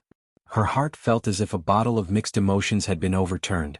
After Xianxia had left, she had been somewhat worried about her. She also wanted to see for herself the person her pupil had chosen for her emotional tribulation. After all, this tribulation could significantly influence her disciple's future. As a teacher she naturally had to take a good care of her. Therefore she had followed Xianxia all the way here, ready to keep an eye on things. But she had never imagined that her pupil's lover would turn out to be the Qi refinement cultivator with whom she had had a one-night stand. This left her brain in chaos, overwhelmed with shock, astonishment, embarrassment, anger, and even murderous thoughts, stunned to the core. A moment later, truly fate makes fools of us all. Yun Wanshang watched the receding figures, sighed helplessly and bitterly, a wry smile on her face. Under the surge of emotions just now, she had even thought of slaying Lu Changxing with a single sword stroke. But recalling the past incident, she couldn't really blame Lu Changxing. The cause lay with her. Moreover, she could not possibly do such a thing. Lu Changxing was merely together with Xianxia, what reason did she have to kill him for that? Furthermore, judging by Xiaoxia's demeanor and attitude towards Lu Changxing, it was clear that she had developed feelings. Love is born unknowingly. Once the emotional tribulation was triggered, the rest was up to Xianxia herself to overcome. If she, in a fit of rage, were to kill Lu Changxing, it would be like severing her own pupil's future. Sigh. Yun Wanshang sighed deeply once again. Her emotions were complicated beyond words. She had thought that if Lu Changxing were promising enough to reach the foundation establishment within 20 to 30 years, she might give him a chance. To bring him to the Qingyun sect for cultivation. Forming a true elixir would naturally be difficult, hopeless even. But with her help and nurture, forming a false core could be feasible. In such a case, the man would be worthy of being her partner. Later, by leveraging the spirit-nurturing energy she left within Lu Changxing, a dual cultivation between them was not outside the realm of advancement. But now, upon seeing that Lu Changxing had become Xiaoxia's destined lover in her emotional tribulation, she could only abandon such thoughts and plans. Even if Xiaoxia were to cultivate the supreme forgetful love technique and forget this romance after passing her emotional tribulation as a teacher, she could no longer entertain such notions. Otherwise, what would be the propriety in sharing a husband between master and pupil? She, Yun Wanshang, being a nascent soul immortal, must she not care for her own dignity? But looking at him just now with his child, has he given up on cultivation? Yun Wanshang thought of how Lu Changxing had been holding a child and her eyebrows slightly furrowed. If cultivators could preserve their essential purity, not breaking their primordial yin and yang, it would provide some aid in their early cultivation. This is why most young cultivators would not consider marriage. He is but an 8th grade spiritual root. Even if he had an opportunity back then and had a breakthrough in cultivation level with me, the possibility for him to reach foundation establishment is extremely slim. Moreover, Shiyu visited Qingzhu Mountain some time ago, and I recall that Qingzhu Mountain is a foundation establishment cultivator family.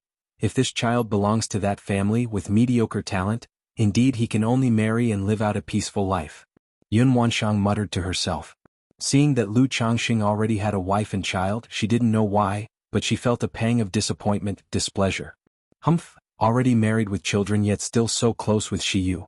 Yun Wanshang's face showed a hint of coldness again. No, that's not right. Shiyu said that she managed to escape from robber cultivators thanks to him. Moreover, Shiyu asked me to refine the Golden Crow elixir for his foundation establishment preparations, which means his cultivation level has already reached Qi refinement perfection. The next moment Yun Wanshang suddenly looked up, realizing another incongruity. Since Lu Changxing had her gift of the androgynous jade.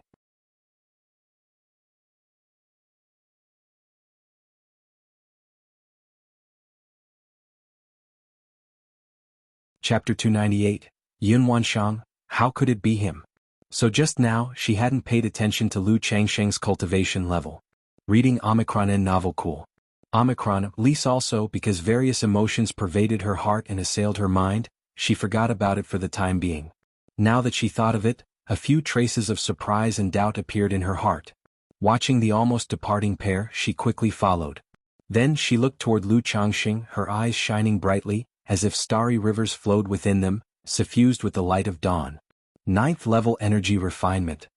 Moreover, the spiritual power aura throughout his body is majestic, faintly exuding a sharp and overbearing presence. The vitality of his physical body is also extremely vigorous, like a demon beast. This. Yun Wanshang used a technique and immediately discerned Lu Changxing's cultivation level. She couldn't help but feel a wave of shock. It's only been 8 years, right? An 8th grade spiritual root, breaking through from the peak of the 6th level energy refinement to the 9th level energy refinement in 8 years. This speed is barely acceptable, but his entire cultivation, not only is his spiritual power robust, but it also clearly shows signs of magical dual cultivation. Yun Wanshang's eyes were full of surprise and disbelief. If this situation were applied to the talented disciples of Qingyun sect, it would be completely normal. But on Lu Changxing it seemed somewhat inconceivable. Huff.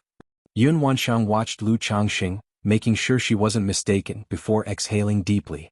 As a nascent soul immortal, she typically remained unmoved even if Mount Tai were crumbling before her. Even when she learned about Xiaoxia's matters, her eyebrows only slightly furrowed, her expression turning cold.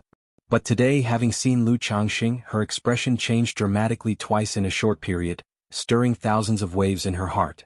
While Yun Wanshang was observing Lu Changxing's condition, Lu Changxing also had a prickling feeling as if ants were crawling on his back. Suddenly he turned his head, then scanned his surroundings.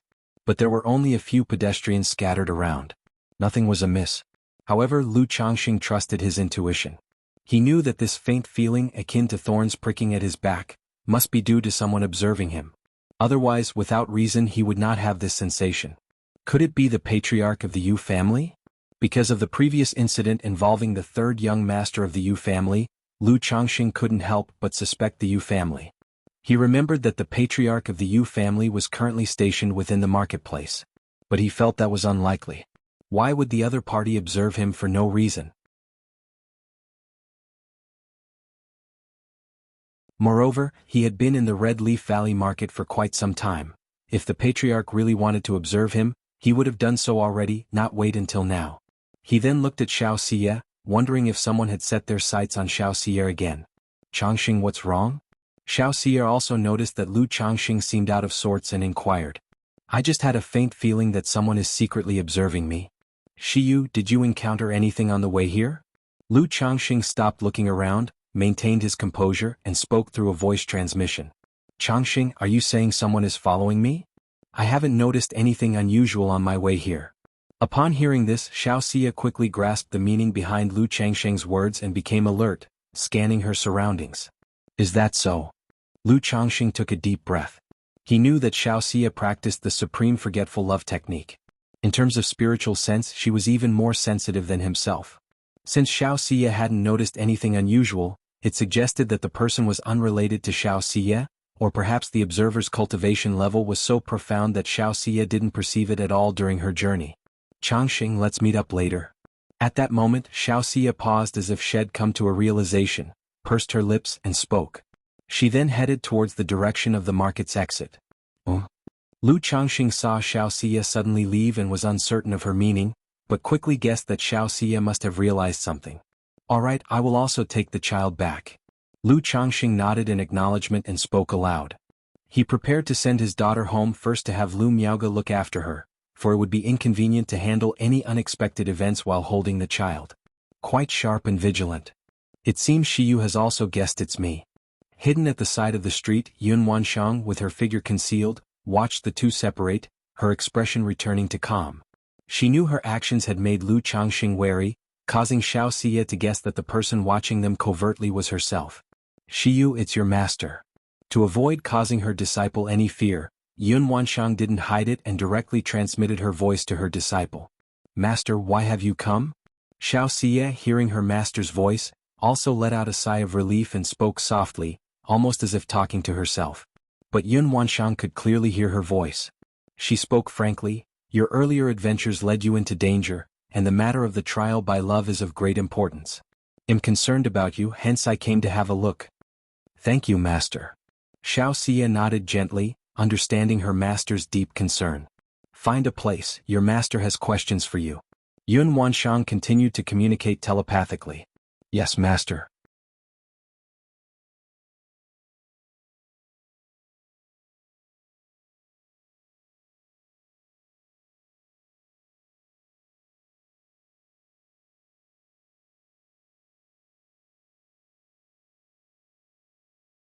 Xianxia bowed again and left the room of the inn.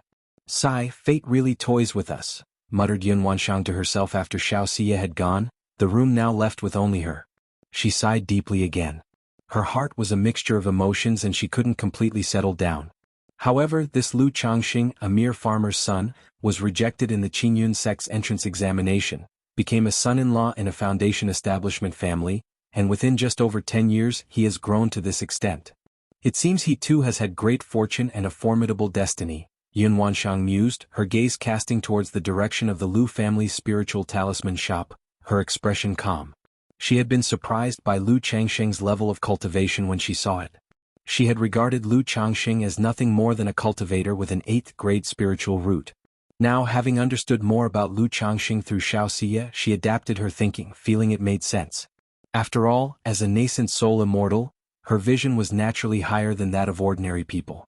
Lu Changxing's performance was indeed astonishing, but in the eyes of a nascent soul immortal like her, it was just so. After all, Yun Wanshang herself, on her own cultivation journey, had achieved core formation before the age of 100, not solely because of her exceptional talent, but also due to having opportunities, a great chance and destiny.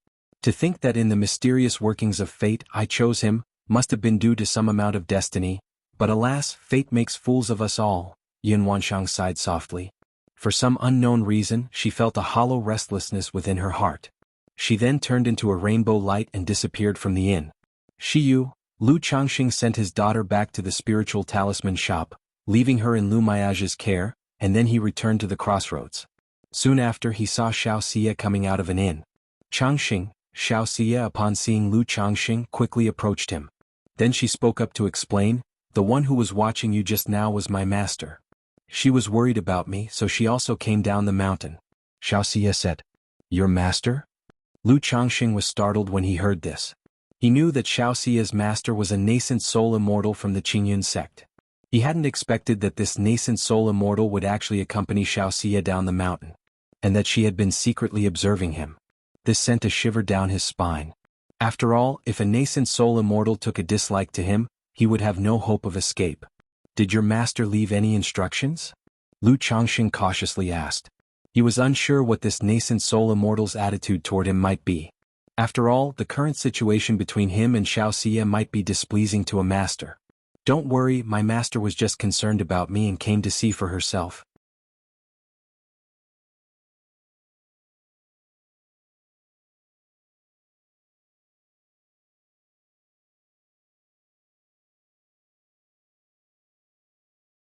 Chapter 300, Foundation Establishment's 369 Ranks.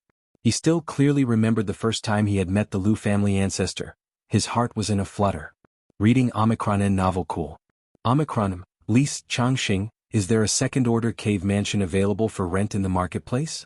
Xiaoxia asked Lu Changxing. Second-order cave mansion there should be. Lu Changxing knew that Xianxia was planning to temporarily reside here.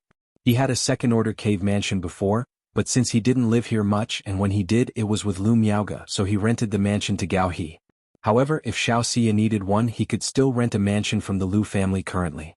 Immediately, Lu Changxing took Xianxia to the Lu family compound in Red Leaf Valley to find the Great Elder.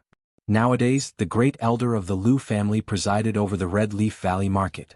Great Elder, my good friend here would like to temporarily settle in the Red Leaf Valley marketplace.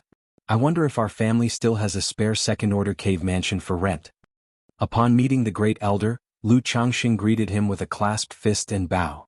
You've come at the right time, there happens to be one second-order cave mansion left, the Great Elder said with a chuckle. Then he glanced at the aloof Xianxia standing by his side. He couldn't help thinking to himself, wondering where Lu Changxing had acquainted such a girl. Not only was she stunningly beautiful, but her demeanor was also unapproachable. Her cultivation level made even him, the Great Elder of the Lu family, unable to see through her, feeling it enigmatic. He wondered if she could be another Foundation establishment great cultivator? Then ill trouble the Great Elder, Lu Changxing said, expressing his intention to rent immediately. Considering Xianxia probably wouldn't stay long, Lu Changxing decided to rent the mansion for 1 year. Normally, such mansions were rented out for at least 3 to 5 years at a time. But after all, Lu Changxing was considered one of their own. So, they rented it out for just 1 year. And it was for the lowest rental fee. After renting the cave mansion, Lu Changxing bid farewell to the Great Elder.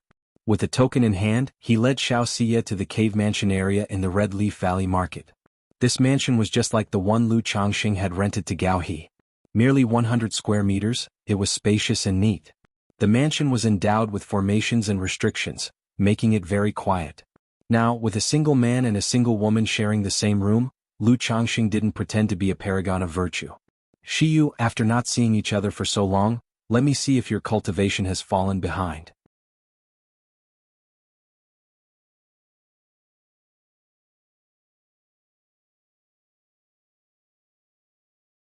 If you're not occupied with anything, just consume the Golden Crow elixir now, it'll protect you while you assimilate it, Xianxia continued. Okay, Lu Changxing responded, nodding, his expression turning serious. He set down the warm, fragrant soft jade from his arms and swallowed the Golden Crow elixir. As soon as the elixir went down, Lu Changxing instantly felt a massive and pure force spreading throughout his body, warm and very comfortable, but before he could enjoy it, boom! It was as if a great sun had exploded in his lower abdomen, turning into rolling flames, engulfing his whole body, burning his limbs and bones. Hot, hot, hot. Lu Changxing felt blazing hot as if he was on fire. On his flesh and muscles, golden flames started to ignite. Changxing, circulate your energy, Xiaoxia's voice rang out. Then her lips, soft as clouds, landed on Lu Changxing's, and at the moment he felt their warm softness, a profound and icy energy, through her red lips, slowly flowed into him. Yin and Yang merged as one.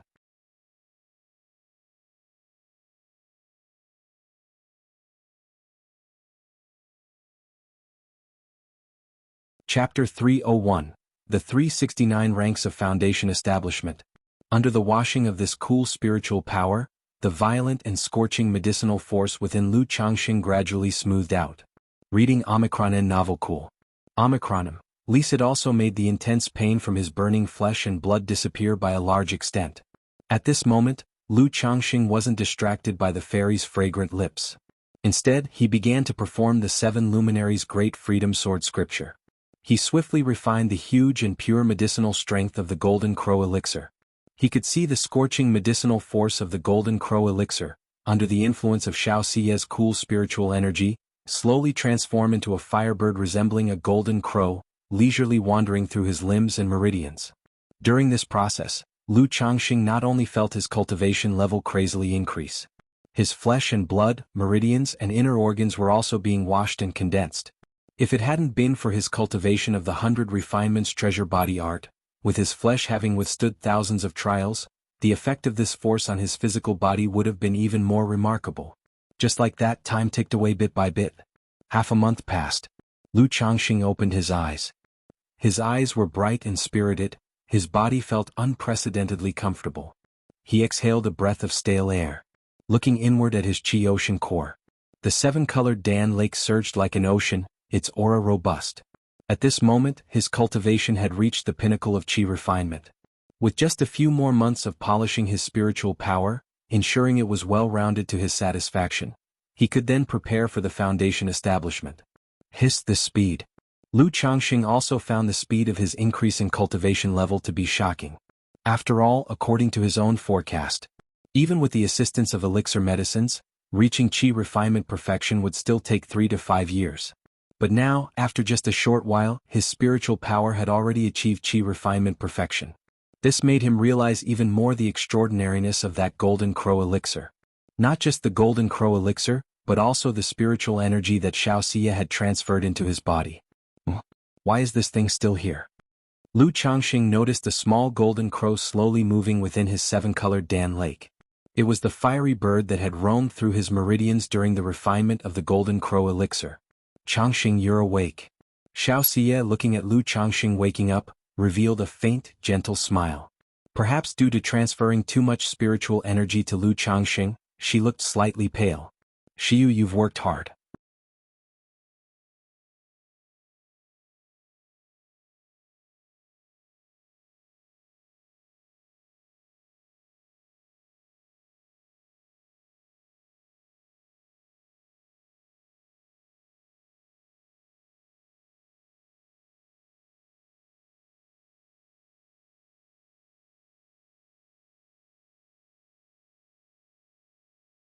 He could completely do without the assistance of Foundation Establishment spirit objects. At most, he would need one to assist with the divine sense during Foundation Establishment. Changxing, with your robust body, vigorous blood essence and powerful spiritual energy, you have no need for Foundation Establishment spirit objects to assist you. Using Foundation Establishment spirit objects might actually affect your blood essence and the purity of your magic aura. For the divine sense barrier, you could use the Heavenly Heart Lotus as an aid. Moreover, I have a secret technique that can assist you during your Foundation Establishment, so you don't need to rely on these spirit objects. However, this jade soul flower has a warming effect on the mental spirit, so you can use it now to nurture your mental spirit, which might enable you to directly produce divine sense. Xianxia spoke, saying this. Although it said one's mental spirit evolves and divine sense is born only upon Foundation Establishment, this doesn't mean it's impossible to develop divine sense during the chi refinement realm. Secret technique? What secret technique? Lu Changxing's eyebrows rose upon hearing this. He hadn't expected that, aside from the Golden Crow elixir, Xianxia also had a secret technique to assist his Foundation Establishment. This was akin to having his meal spoon-fed to him. It was as if she was really worried that his Foundation Establishment would fail or be suboptimal. But the more Xianxia did this, the more Lu Changxing felt she did not want to be indebted to him. She seemed intent on paying back her debt for the cultivation assistance and life-saving grace through these means.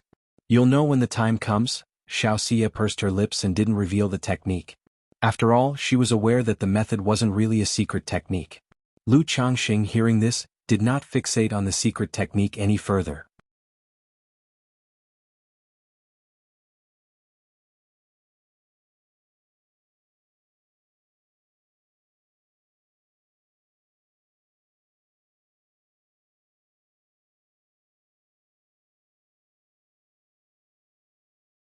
In her opinion, with Lu Changxing's extraordinary talent and being at the 9th level of energy refinement, there was hope he could manifest divine sense. All right, Lu Changxing nodded. He took out an elixir from his storage bag and swallowed it to begin restoring himself and regulating his condition. Once his condition was fully restored, Lu Changxing confirmed with Xianxia that there were no issues and then swallowed the jade soul flower, a Foundation Establishment spirit object that aided with impacting the barrier to Foundation Establishment, which could be extremely helpful. One Foundation Establishment spirit object was worth at least 2,000 to 3,000 spirit stones. But now Lu Changxing had directly consumed it. This jade soul flower was cool to the touch, with a bitter taste that carried a hint of sweetness, not unpleasant to eat. But as he swallowed it, Lu Changxing immediately felt a light and agile energy coursing through his body. It was like a breeze blowing across his flesh. Changxing, Purple Mansion Nourishing Spirit Technique. Xiaoxia's voice rose, reminding Lu Changxing. Lu Changxing immediately began to circulate the Purple Mansion Nourishing Spirit Technique. He warmed and nourished his spirit with the light and agile energy from the jade soulflower, along with the essence of qi and blood. The air around him was filled with purple mist, with auspicious clouds steaming. In the silent and dark world of his mind, an ancient and weighty purple palatial divine mansion appeared, starting to expel the darkness. Time trickled by. He was unaware of how long it had passed. Boom. Lu Changxing saw the darkness in his mind nearly cleared by the purple mansion, his brain thundering. It made his brow begin to swell. It was as if an eye in his forehead was slowly opening. You're tuning in to the Phantom Sword Chronicles YouTube channel. Don't forget to subscribe and join us on this journey to catch the most captivating stories.